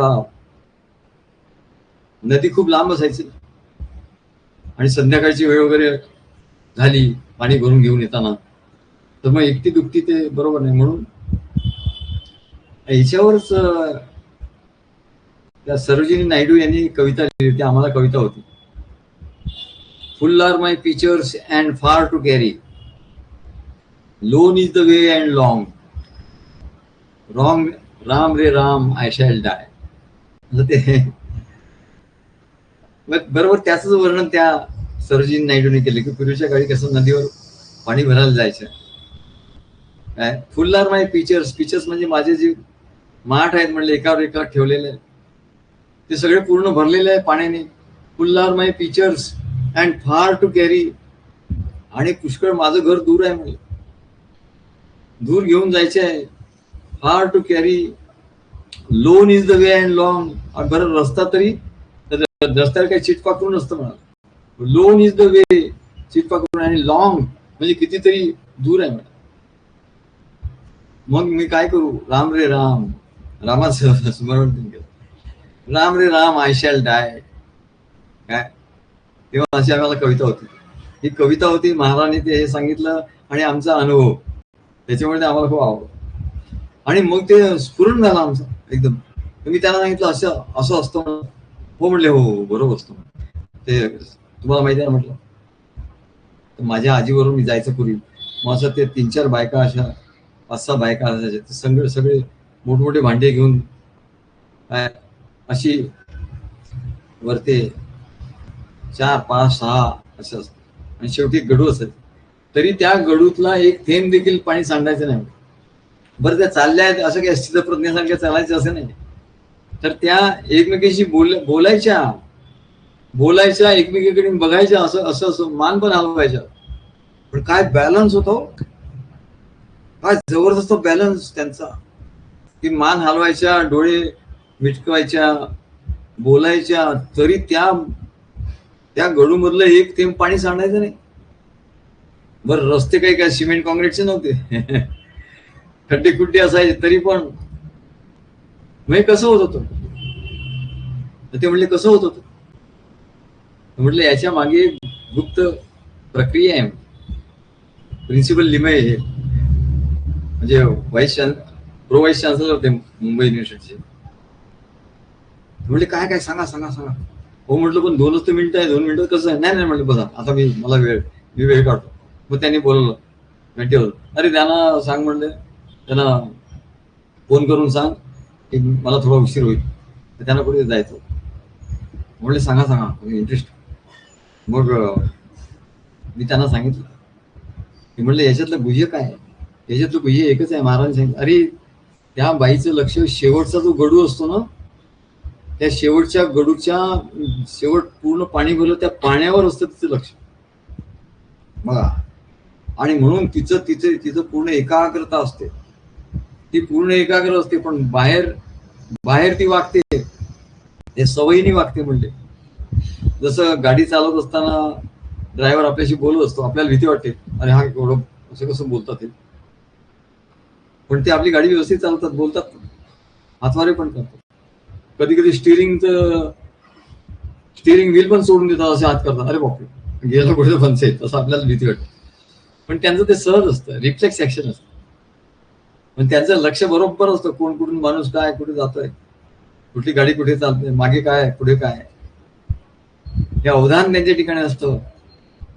तसं म्हणलं या भक्ती मार्गामध्ये असा भक्त असतो, त्याचं असतं अष्टावधानी असतो, त्याला सर्व अवधान असतं. आणि त्याचं लक्ष मुख्य त्या ज्ञानामध्ये असतो. प्रेम भक्ती ज्ञान याच्यामध्ये त्याचं लक्ष असतं, पूर्ण मन एकाग्र झालेलं असतं. आणि त्याच्यामुळे तो इतर व्यवहार पटापट करतो. महाराज अरे तू काही पटकन करून टाकशील. आणि आमचा पटकन झाला आणि एवढा चांगला आला की त्याच्यावर प्रशस्तीपत्रक मिळालं आम्हाला. नाहीतर कोणाला त्यांच्या थिसीसवर प्रशस्तीपत्र कधी देत नाही. 3 पाणी प्रशस्तीपत्रक आम्हाला मिळालं. आणि ते पुण्याचेच होते, बापट म्हणून कोणते होते, पुण्याचे एक्सटर्नल एक्झामिनर. तेव्हा असा जो स्थिरता, याला काय म्हणतात स्थिरता, तो ज्ञानी पुरुष असतो, तो स्थिर असतो. बाहेर काही चाललेलं असलं तरी आतून मात्र तो स्थिर असतो. आणि हे त्या ज्ञानाचं लक्षण आहे, कारण तो ज्ञानामध्ये स्थिर असतो. तेव्हा ज्ञानी मनुष्याचं लक्षण म्हणजे तो सर्व परिस्थितीत स्थिर असतो, त्याच्यावर बाह्य परिस्थितीचा काही परिणाम होत नाही. आणि म्हणून म्हणतात की ज्यांना जे ज्ञानी असते आहे त्यांचा गुण आहे स्थिरता, स्थैर्यम. आणि ज्यांना ज्ञान प्राप्त करून घ्यायचं त्यांनी स्थिर राहिलं पाहिजे. भक्ती मार्गातच त्याचं गुण स्थिर नाही. कधी येतो कधी येत नाही, कधी फोन करतो कधी फोन करत नाही, काय कधी संपर्कच नाही, कधी काहीच नाही. म्हणजे याला स्थिरता येणार कशी. मग भक्ती मार्गात याला स्थिर राहता येत नाही, तर ज्ञान याच्या ठिकाणी स्थिर राहील कसं. इथे सगळं शिकायचं आहे, इथे काही हे नाही. तेव्हा सर्व परिस्थिती स्थिर कसं राहायचं, तर त्याचं प्रॅक्टिकल या कार्यामध्येच असतं. मग जो भक्त असतो तो ज्ञान माझ्या ठिकाणी कसं स्थिर होईल याचा अभ्यास करतो. तेव्हा त्याच्या ठिकाणी असं स्थैर्य येतं, तेव्हा बाह्य परिस्थितीचा त्याच्यावर काही परिणाम होत नाही. कोण काय बोललो, कोण काय म्हणलं, काय तो ज्ञानाच्या ठिकाणी स्थिर आहे. अमानित्वम अदम्बित्वम अहिंसा क्षांतिरार्दम आचार्योपासनम शौचम स्थैर्यम आत्मविनिग्रह. आता स्थैर्य झाला, आता आत्मविनिग्रह म्हणजे काय ते भगवान सांगतात.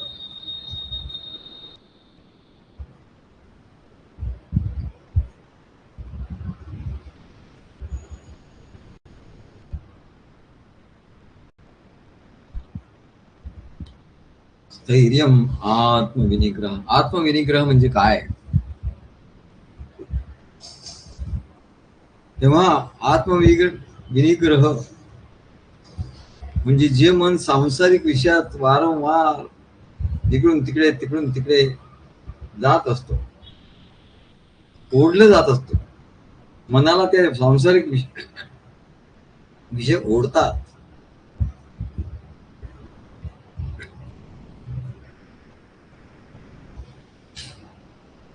हे मना ओढाळ गुरु चरण्याने ये, विषय पुरणी सरसी निशिदिन कान हरिचरणारी गे.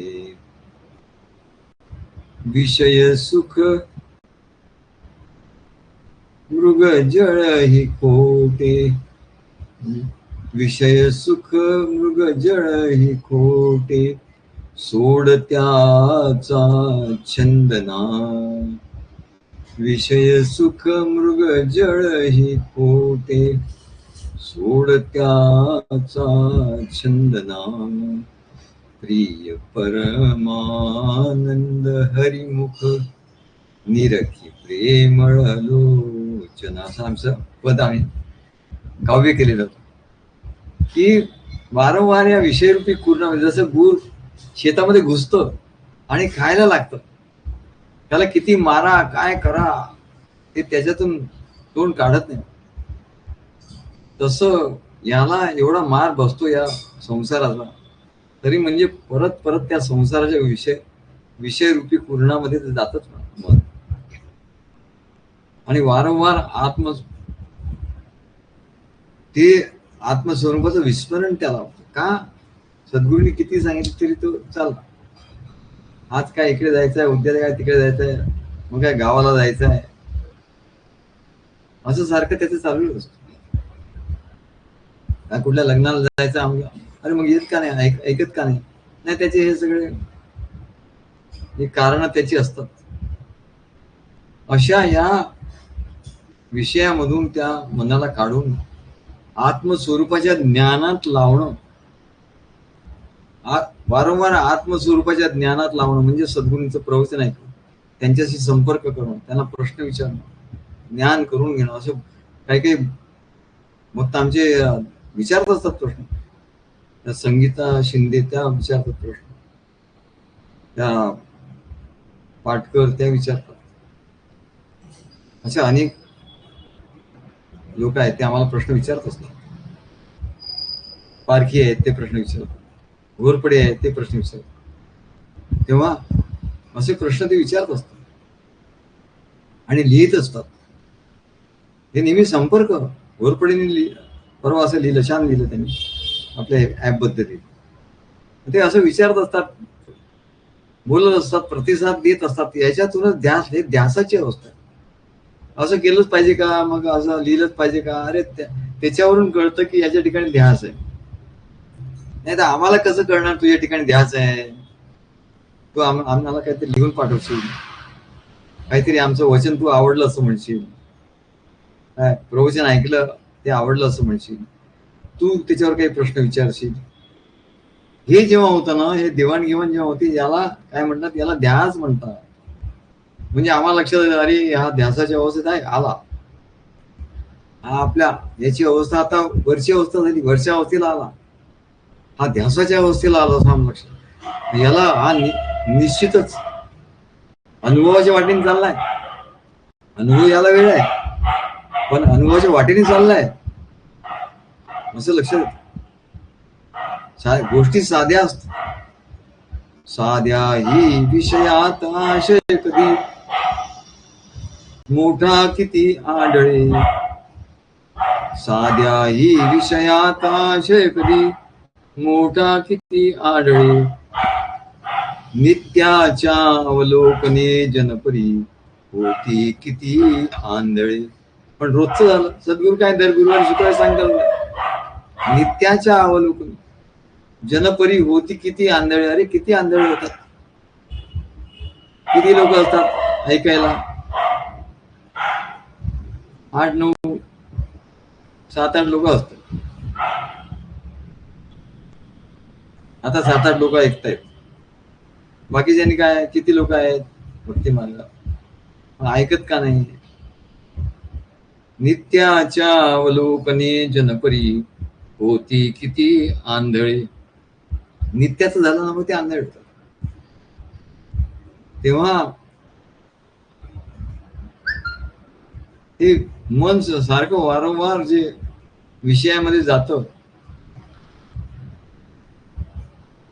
ज्ञानी माणसाचं मन हे विषयात जाणार नाही, ते विषयात जातच नाही. ते बघतं सगळं दिसतं वगैरे, तिकडे ते जातच नाही, तिथपर्यंत ते जातच नाही, ते थोड्या अंतरावर जातं परत. असं ज्ञानी माणसाची अवस्था असते. त्यालाही सगळं दिसतं, तोही सगळं बघतो, पण त्याच्यात काही त्याला तथ्य वाटत नाही, त्याच्यात त्याला काही रस वाटत नाही. तो बघतो सगळं दिसतं त्याला सगळं, त्याला रस वाटत नाही, रसच नाही त्याच्यात. अशी ज्ञानी माणसाची अवस्था असते.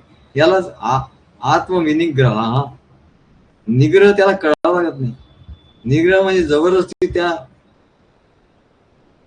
विषयामधून त्यांना ते सोडून आणावं लागत नाही. ही ज्ञानी माणसाची अवस्था असते की त्याचं मन जातच नाही. एवढी त्याचा अभ्यास करता करता तो एवढा अभ्यासतो जातो. पण जो भक्त आहे, शिष्य आहे, त्याला मात्र आत्मविनिग्रह जो आहे, तो इंद्रियाकडे असं वाटलं की आता कुठे बाहेर गावी झालो का जावं, काही बघावं, अमुक करावं, पिक्चर बघावं, कुठे आणखी जावं, की तो मनात विचार करतो नाही रे, बरोबर नाही. थोडे बहुत विषय घेणं आवश्यक, शरीराला, देहाला, आपल्या कुटुंबाला आवश्यक विषय घेणं, काहीतरी मनोरंजनाला जाणं, कुठे बागेत जाणं, हॉटेलमध्ये जाणं वगैरे, हे ठीक आहे. परंतु सारखं विषयांमध्येच जे मन जात असतं, तिथून मात्र त्या विषयांमधून त्याला ओढून आणण्याची त्याची प्रॅक्टिस करायला पाहिजे. आधी त्यांनी सांगितलंच पाहिजे, नाही बरोबर नाही, विषयामध्ये जायचं नाही. मग त्या मनाला विषयातून ओढून आणून वारंवार आत्मस्वरूपाच्या ज्ञानात लावलं पाहिजे. हे अभ्यास आहे म्हणाल. पुस्तक हातात घेतलं पाहिजे, पुस्तक हातात घेतलं तर वाचता येईल, वाचलं तर ज्ञानात मन रमेल, वाचलं तर ते मन येईल, विषयातून इकडे येईल, आणि वाचल्यानंतर त्याला ते ज्ञान आवडेल, आवडलं की त्याच्यात रममाण होईल. हीच प्रोसेस आहे म्हणा. प्रवचन ऐकता ऐकता त्याच्यात तो रममाण होईल, मग तो विषयाकडे जाणारच नाही. मग त्याला ओढून काढून असाच अभ्यास करता करता एक दिवस असं होईल की त्याच्याकडे जाणं तो विसरूनच जाईल, इकडेच रममाण होईल. याला आत्मविनिग्रह असं म्हणतात. हे ज्ञानाचं लक्षण आहे. आणि जो ज्ञानी नाही, ज्याला ज्ञान घ्यायचं आहे, त्यांनी मात्र आधी अभ्यास केला पाहिजे. मन या संसारातून काढून कितीतरी साधनं आहेत आपल्याकडे. सद्गुरूंचं प्रवचन ऐकायचं, सद्गुरूंची फोनवरून बोलायचं आहे, त्यांना व्हॉट्सअपवरून काहीतरी प्रश्न पाठवायचा आहे, किंवा आपल्याला काय वाटलं ते लिहायचं आहे, किंवा त्यांच्याशी संपर्क साधायचा आहे. अशा कितीतरी गोष्टी करता येईल. त्यांना आपल्याकडे बोलवायचं आहे, काही कार्यक्रम करायचा आहे. तेव्हा या सर्व गोष्टी ज्या आहेत, याच्यामुळे मन आपोआप आत्मविनिग्रह होतो. खरं अनुभव केवढा तरी, पण त्याचं साधन किती सोपं आहे. सद्गुरू कार्यामध्ये, कार्य हे एवढं अद्भुत आहे, म्हणून तर कार्य हेच एवढं साधन आहे की त्याच्यामुळे सगळा अनुभव येतो. आत्मविनिग्रह करायचा करा, सद्गुरूंचं प्रवचन ऐका, संपर्क करा, प्रश्न विचारा, कार्य करा. आता मध्ये आम्ही कळंबोलीला गेलो, त्या स्त्रिया साध्या, पण त्यांनी तिथं किती छान कार्यक्रम केला हो. इतका सुंदर कार्यक्रम झाला. 7-8 स्त्रिया होत्या, त्याच्यावर दोघींना त्यांनी आयत्या वेळी त्यांच्या आता करायचं असलं तर कसं होत. त्या बिल्डिंग मधल्या दोघींना त्यांनी बोलवून आणलं. त्यांच्या नातेवाईकांपैकी एक दोघी होत्या, त्यांना आम्ही मंत्र दिले. म्हटलं तर थोडं छोटासाच कार्यक्रम होता. आमचा अक्षय होता तिथे, अक्षय आला होता, त्याचा भाऊ आला होता, भाऊ कपुतने को. हे सर्व तिथे, आणि त्यांनी खाण्यापिण्याची सगळं, जेवणाची सगळी व्यवस्था इतकी छान. तिथे आम्ही यज्ञ केला, तिथे यज्ञ आम्ही केला, आणि त्या यज्ञाचा एवढा आनंद झाला, सर्वांनाच एवढा आनंद झाला. तेव्हा हे सगळं करता येतं आपल्याला, आपण स्वतः ठरवून करायचं. आता आम्ही महाराज नाही, महाराज तुम्ही या ना, म्हणजे काय काय करणार आहे तू? नाही म्हणजे आपण कार्यक्रम करू. मग ठीक आहे, तुझ्या गाण्याचा कार्यक्रम करू, तुझ्या कवितांचा कार्यक्रम करू. असे कार्यक्रम आम्ही करत होतो, बोलवायचं महाराज. तर हे सगळं केलं, त्याच्यामुळे आत्मविनिग्रह आपोआप होतो, काही वेगळं करावं लागत नाही. तो संसारात नाहीच आहे, तो आता इकडे आहे म्हणजे संसारात नाही आहे. तेव्हा याला आत्मविनिग्रह असं म्हणतात. उपनिषदामध्ये अशाच आशयाचा एक दृष्टांत आहे. आत्मानं रथिनं विद्धी. विद्धी म्हणजे जाण. आत्मा हा रथी आहे, म्हणजे रथात बसलेला राजा आहे. आत्मा हा आत्मराजा आहे, रथात बसलेला आहे. आणि बुद्धी ही सारथी आहे, कारण बुद्धीला सगळं माहिती आहे. रस्ता माहिती आहे, घोडे माहिती आहे, लगाम माहिती आहे, कसं चालवायचं, सगळं काही माहिती. तिला ज्ञान आहे. बुद्धी ही लगाम आहे, सारथी आहे. आणि मनाच्या वृत्ती लगाम आहेत. मनाच्या वृत्ती धावतात, बुद्धीच्या हाती ते लगाम आहेत. बुद्धी ते ओढून ठेवते. त्याला विनिग्रह असं म्हणतात. मन जास्त संसारात जायला लागेल, किंवा घोडे जर मार्ग सोडून जंगलात काही किंवा शेत दिसलं तिथे जायला लागले खायला, तर ते लगाम ओढते आणि त्यात तो रस बरोबर मार्गावर ठेवतो. आणि इंद्रिय हे घोडे आहेत. इंद्रिय तर तयारच असतात काय विषयांकडे जायला. तेव्हा त्याला आत्मविनिग्रह असं म्हणतात. वेदशास्त्र आचार्य हे सर्व काय सांगतात, त्यांनी हा मार्ग सांगितलेला आहे. हा ईश्वर प्राप्तीचा हा राजमार्ग आहे, आणि या राजमार्गावरून आपला हा रथ न्यायचा आहे. पण विषय आजूबाजूला जंगल आहे ना. जंगल आहे म्हणजे विषय हेच जंगल आहे. जंगलात गवत आहे, फळं आहे, काय काय अनेक गोष्टी. ते गवत पाहिल्याबरोबर, ते फळं पाहिल्याबरोबर घोडे ते खाण्यासाठी राजमार्ग सोडतात आणि आडमार्गाला त्या रथाला घेऊन जातात. तेव्हा खास कळग्यामुळे, धक्के बसल्यामुळे आत्मा एकदम जागृत होतो. तो म्हणतो बुद्धीला काय चाललंय, ते खास कळगे का असे धक्के लागतात.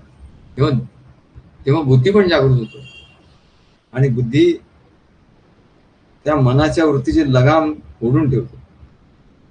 त्याला आत्मविनिग्रह असं म्हणतात. इंद्रियांना आवरून धरते, याला आत्मविनिग्रह असं म्हणतात.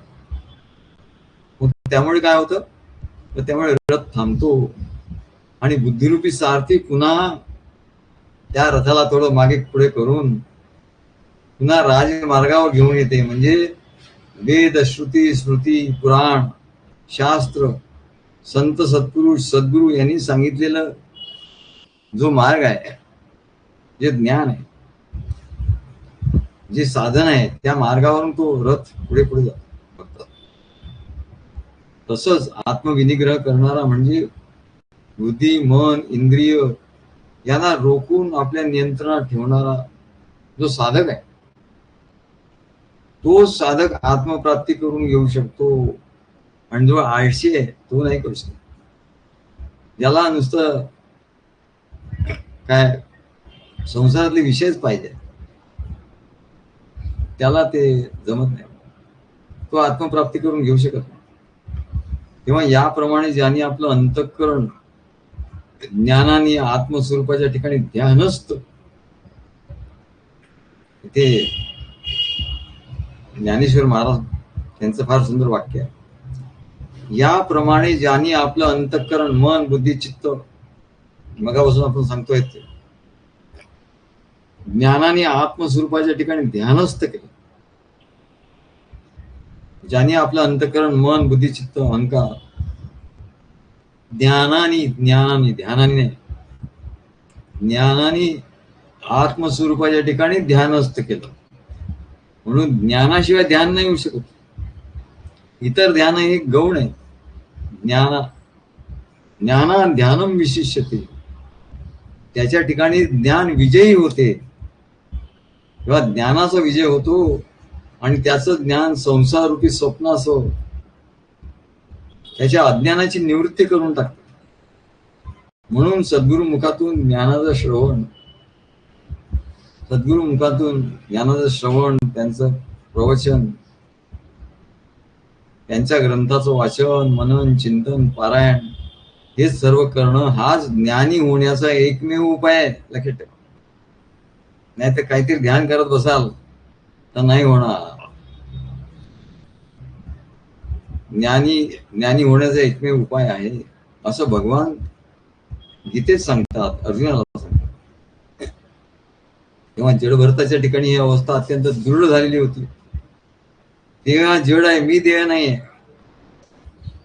या अविरत चिंतनाने देहभावापासून तो अत्यंत वेगळा झाला आणि देहबुद्धी ते आत्मबुद्धी करावी, सदा संगती सज्जनांची धरावी. नाही तो म्हणेल मी देह नाहीये, नुसतं देह म्हणून नाही चालत. हे कशामुळे होतं? तर देहबुद्धी आहे, देहबुद्धीची आत्मबुद्धी करायला पाहिजे. मग त्याच्यासाठी काय? सदा संगती सज्जनांची धरावी, म्हणजे सद्गुरूची. नाही तो आणखी सज्जन म्हणून कुठेतरी जाईल. सज्जनांची धरावी, तरच मी आत्मस्वरूप आहे या ज्ञानाचा अविरत ध्यानात त्याचं रूपांतर होतं आणि तो आत्मस्वरूपच होऊन राहतो. जसा राजा जडभरत आत्मस्वरूप होऊन राहतो.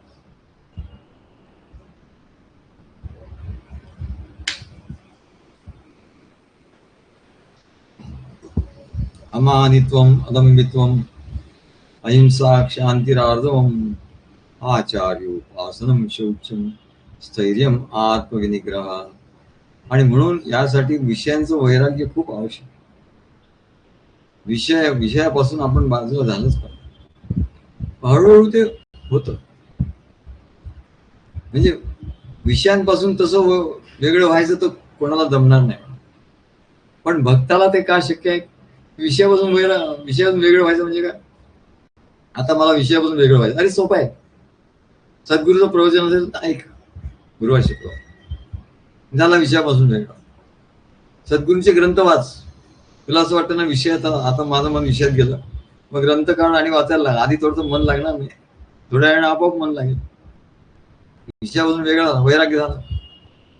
सद्गुरूंच्या व्हॉट्सअपवर काहीतरी लिहिलं, सद्गुरूंचं कार्यामध्ये काहीतरी कर, झालं म्हणजे विषयापासून तू वेगळा झाला. विषयापासून वैराग्य, आणि याला परवैराग्य म्हणतात. वैराग्याचे दोन प्रकार आहेत, एक परवैराग्य आणि दुसरं अपर वैराग्य. अपर वैराग्य म्हणजे मुद्दामून जाणून बुजून तिथून बाहेर यायचं, पण ते खूप कठीण आहे.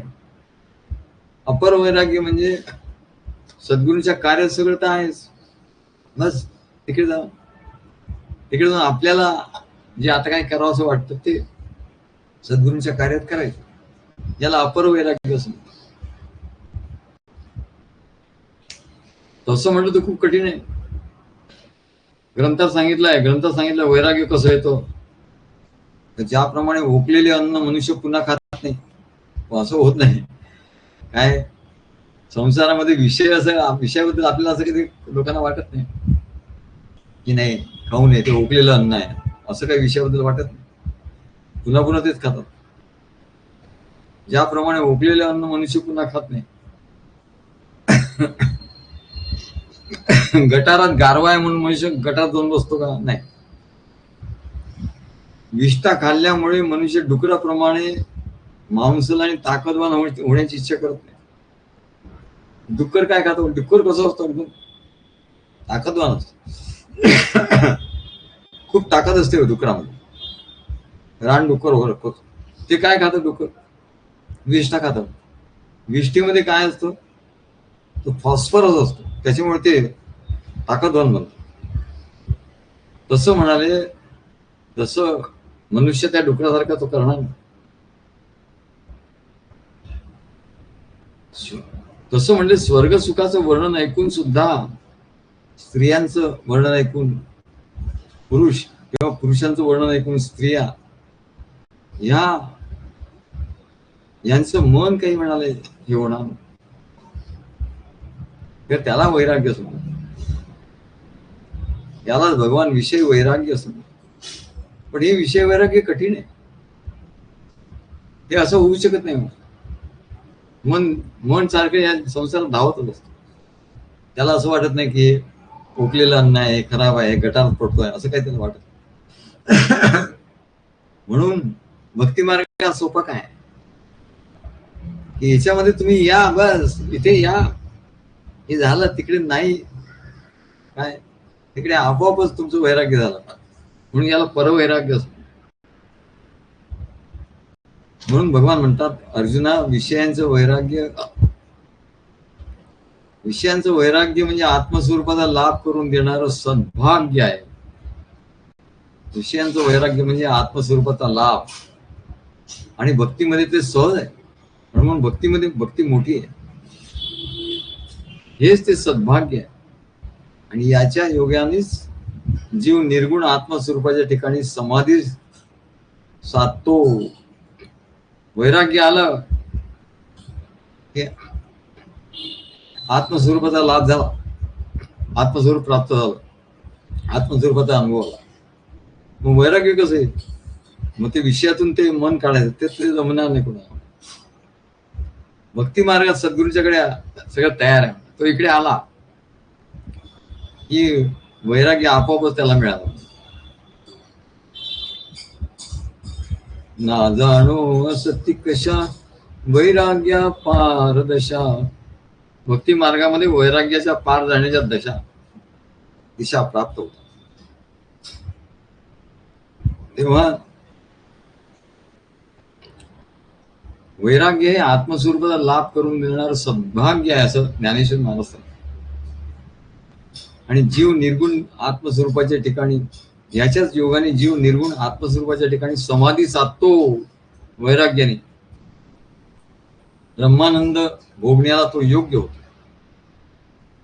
म्हणून सद्गुरूंचे कार्य सोडून मन अखंड विषयाकार होत असत. सद्गुरूंचं कार्य सेवा हे सोडलं ज्यांनी, त्याचं मन अखंड विषयाकार होत असणार. म्हणून ते आत्माकार होऊ शकत नाही. म्हणून सद्गुरूंचं कार्य आणि सेवा हे कधी सोडायचं नाही. वैराग्याने विषयाचा कंटाळा येऊन ते अंतःकरण विषयाकार होणं बंद पडलं की ते अंतःकरण नामरूपात्मक संसार भाव सोडतो आणि ते आत्माकार होत.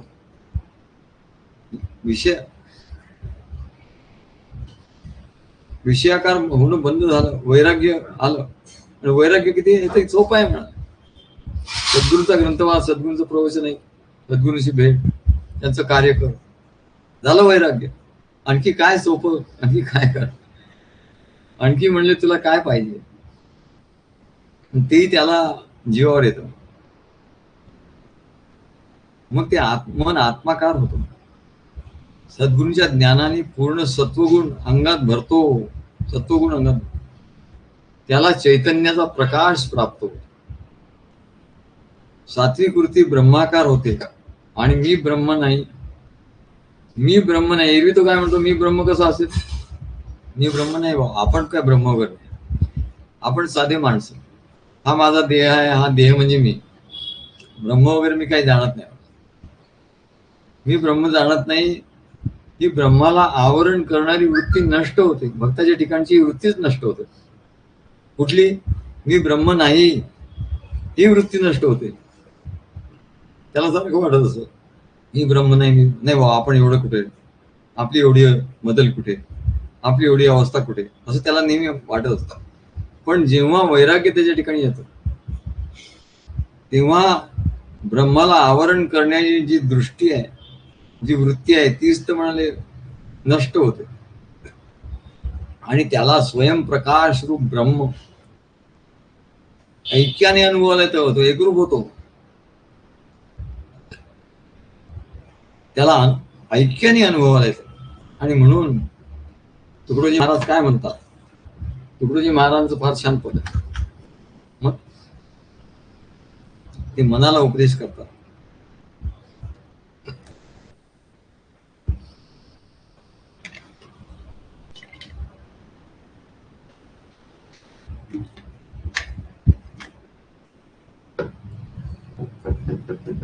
हावर्या मना ऐकेना मज गुरु भक्ती करू देना. हावऱ्या म्हणा. आणि तिकडे काय हावरे हावरे इस्टेट होत ठाण्याला. हावरे इस्टेट ते नागपूरचे आमच्या हावरे. हावर्या मना ऐकेना मज गुरु भक्ती करू देना. का करीतो नश्वर चिंता सोडूनी सख्या भगवंता.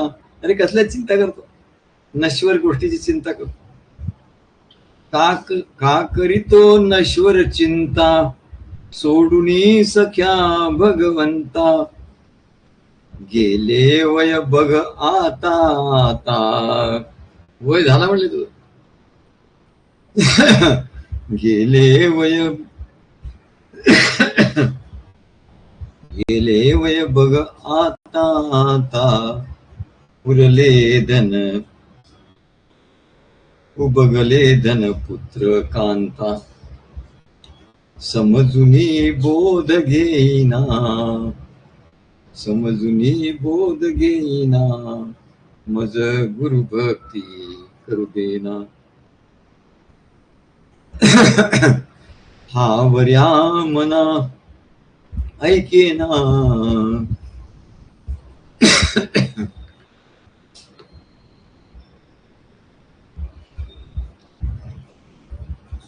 हावर्या मना ऐकेना मज गुरु भक्ती करू देना. यांनी सांगितलं गुरु भक्ती करू देना. कृष्ण भक्ती राम भक्ती करू देना असं नाही म्हटलं, गुरु भक्ती करू देना.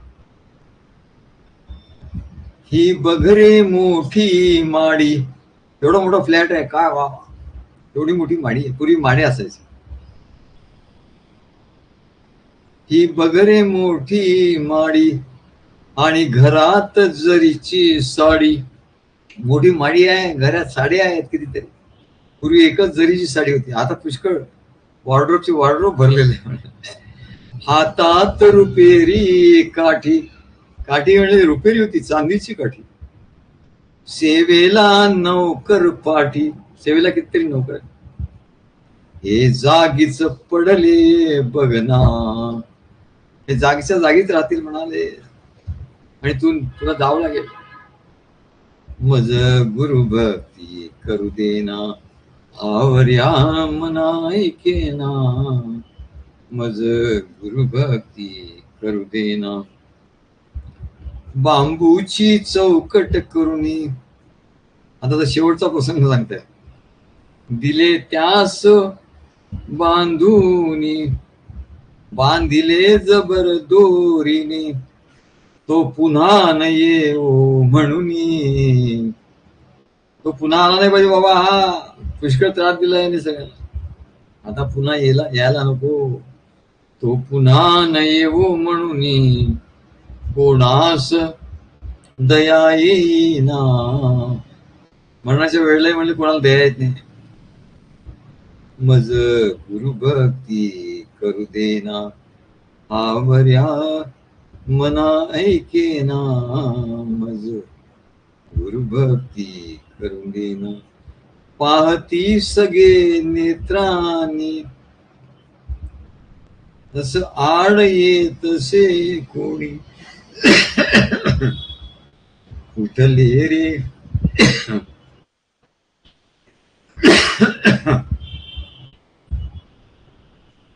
उठले रे काका नाना मज गुरु भक्ती करू देना. जे प्रभू शक्तीने नाले षडविकार ज्यांचे गेले. बघा षडविकार गेले म्हणजे त्यांना वैराग्य आला. जे प्रभू शक्तीने नाले, प्रभूच्या शक्तीने नाले सद्गुरूच्या कार्यात आहे, त्यांचे षडविकार गेले. षडविकार त्यांचे मेले सेवेस्तव रिझले झिजले. सद्गुरूंच्या सेवेस्तव ते रिझले, त्याच्यातच ते रमले आणि झिजले. त्यांनीच मृत्यूला जिंकिले, सेवेस तव रिजले झिजले. त्यांनीच मृत्यूला जिंकिले. सद्गुरु कार्यात जे सेवा करायला लागले, झिजले, रिजले, त्यांनी मृत्यूला जिंकलं. अजूनही कीर्ती त्यांची ना. बघा, अजूनही त्यांची कीर्ती, त्यांची दिगंत कीर्ती होते म्हणतात. मज गुरु भक्ती करू देना, आवऱ्या मना ऐकेना. म्हणूनच सांगतो नमुनी, लाग रे गुरुच्या ध्यानी. बघा ते काय सांग, म्हणूनच सांगतो नमुनी, लाग रे गुरुच्या ध्यानी. भलते ध्यान करत बसली म्हणून, गुरुच्या ध्यानी सगळ्यात श्रेष्ठ ध्यान आहे.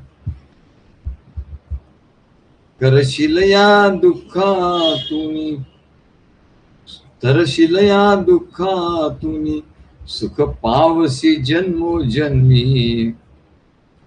तुकड्या म्हणे चल सोडीना, तुकड्या म्हणे चल सोडीना. मज गुरु भक्ती करू देना, आवऱ्या मना ऐकेना. मज गुरु भक्ती करू देना, मज गुरु भक्ती करू देना. श्री गुरुदेव दत्त.